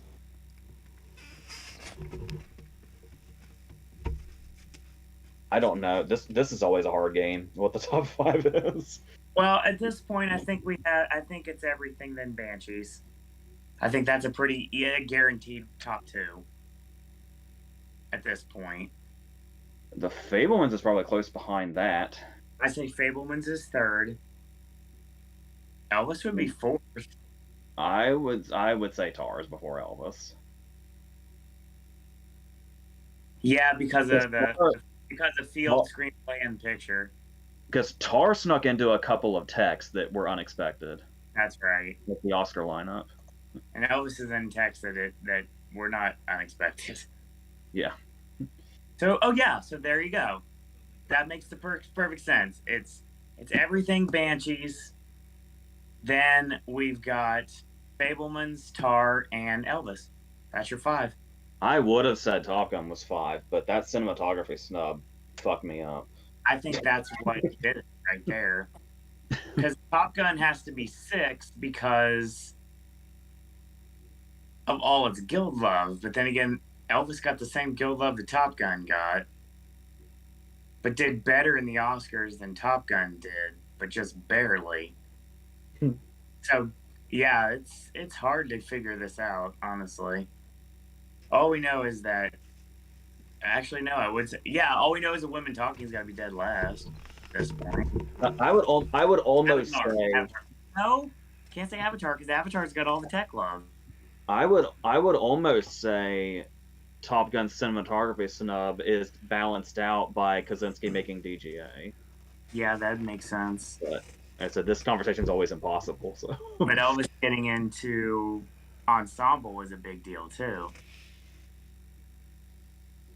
Yeah, because I remember a conversation about this for 2012, and much as I would love to believe this, some people said that Django would have been top 5 because of winning supporting actor in original screenplay. But another movie that won supporting actor in original screenplay was The Usual Suspects, which was not in that 5. So, and that was the usual 1995's picture lineup was pretty packed, given what missed and what's actually there. Right.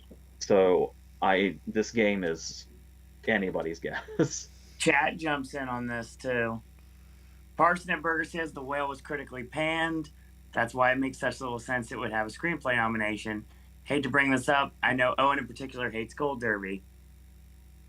The only thing I use it for is to keep track of my predictions.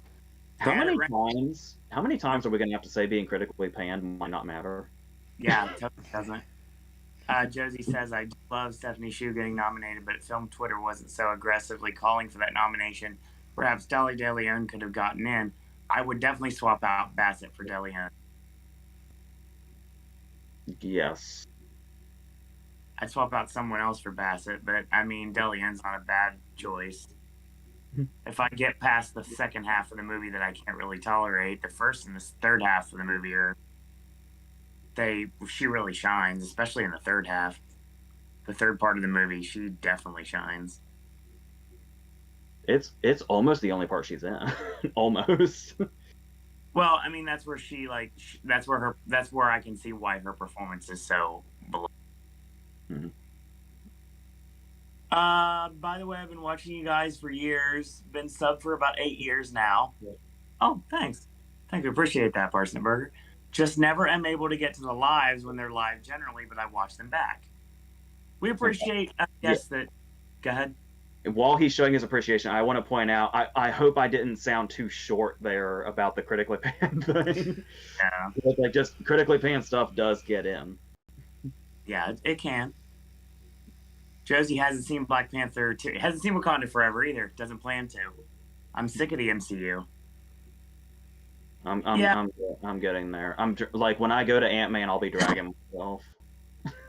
I will say right now, I'm a Batman guy, and I'll go to the theater at any time to go watch Batman, and I'm kind of getting that way with Spider-Man, but he's the only member of the MCU I give a damn about. I don't care about anybody else in Marvel. I really don't. I'm not an Avengers guy. I don't care about the 400 superhero movies that are going to come out that are going to do business because the GP loves the superhero. I was all about the movie. The shows are what wore me out, and now I'm just worn out on the whole thing. Overkill. Parsnip Burger says to prove himself, I was watching when I was obsessed with going to work in Florida and doing videos with AJ in the same room. So I'm guessing he's been watching since we were doing videos on the couch and also in the chair. That'd be 2013 when we started. All right. So Parsnip Burger, May 1st, we're doing a QA show, a special QA show, where anything we've ever talked about on this channel is fair game to ask about. So we're going to have some fun then. Including, if you can, Twitter questions and the Discord. Yep. For those that can't make it live and do want to put stuff in. Our Discord will be live way before then. So yeah, May 1st, 10-year anniversary of Popcast Network. Brian says the number one category All Quiet didn't get was actor. I think best director of BAFTA could go to Todd Field, says Josie. Brian says, I see some discussion. Some still say Michelle Williams is supporting The Fabelmans. Brian says, I still have to see from my view for my marathon, Kiki Kwan and Paul Mescal from what AJ said. And Josie says, I hate the argument a woman's slot should always be reserved in the 5 for director, but Sarah Polley legitimately deserved that nomination. Brian says, All Quiet, Banshees, everything, Fabelmans, Tar, top 5. Interesting. Josie says, could Tar be the artsier win akin to Birdman or Nomadland? Maybe. I mean, anything could happen at this point. There were, I would say, I thought I had a point, but I don't think I do, so I'm going to drop that. It's fine. I was just trying to get through chat so we can go home. All Quiet would be the 5th. It has 8 nominations. Josie says it does have political relevance without it tackles cancel culture. If that year had 10 slots for Best Picture, Usual Suspects would definitely have got in. Yeah, I didn't even think about that. But that's true. All Quiet very well could be the 5th. We didn't even say that, and it's totally possible. Honestly, if you want to talk about 10 slots, The Dark Knight and The Wrestler both would have been nominated for Best Picture. And Wall-E could have honestly been nominated for Best Picture at that point, too. All of them would have been possible. I feel like we've had that conversation 100 times. We have, and that's why we're ending with it. Josie says, had a great time chatting with you as always, and thanks for supporting me during this time. Absolutely, Josie.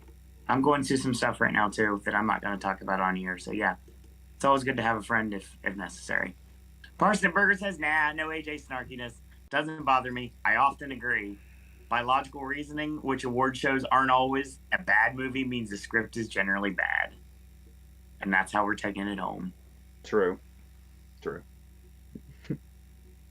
So that's your show tonight. So that means Sunday night, 6 p.m. Eastern Standard Time, we're going to predict the BAFTAs. So that's going to be fun. And then Monday night, 6 p.m. Eastern Standard Time, we're going to predict all of the guilds.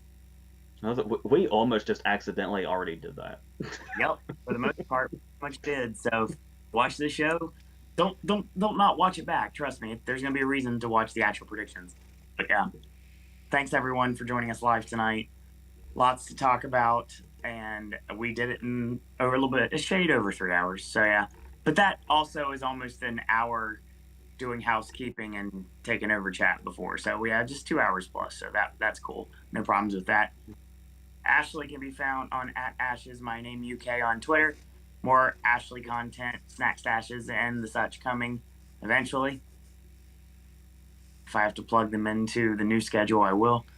AJ, of course, just like Keith Richards, cannot be killed by conventional weapons and also cannot be found in any form of social media networks. But if you want to leave him a comment, do so. And heck, show up on May 1st. Ask him a question. So, yeah. Again, it's only stuff we've covered on this network, so do your homework and watch your videos and see what we've talked about. Everything is fair game that has ever been discussed on this network. So it's going to be a fun night, May 1st. 10-year anniversary of Popcast Network. AJ content forthcoming. Good Lord. You almost made it. You almost made it. Almost. Death cough almost didn't come out, but it's like, nope, sorry. It's okay. Needless to say, AJ will have finishing up the English as well as the Santa Clauses. That's going to get you into the beginning of December. And then after that, plenty of sip and snacks, plenty of Voices of Liberty content. I got so much content now that is not officially out there yet. Things that have been long since out of stores. And I've got regular Voices content. I got Dickens content as well. So yeah. And that's going to get you later in this year. So we got a lot of cool stuff coming. And that's your show for tonight. See you 6 o'clock p.m. Eastern Standard Time for the BAFTA predictions next week. Don't forget, stream Real Super Dark. Buy intellectual property if you can. And that's your show. In the meantime, I want to thank you guys and girls out there for watching. And until tomorrow, boys and girls, that's all we got to say about that.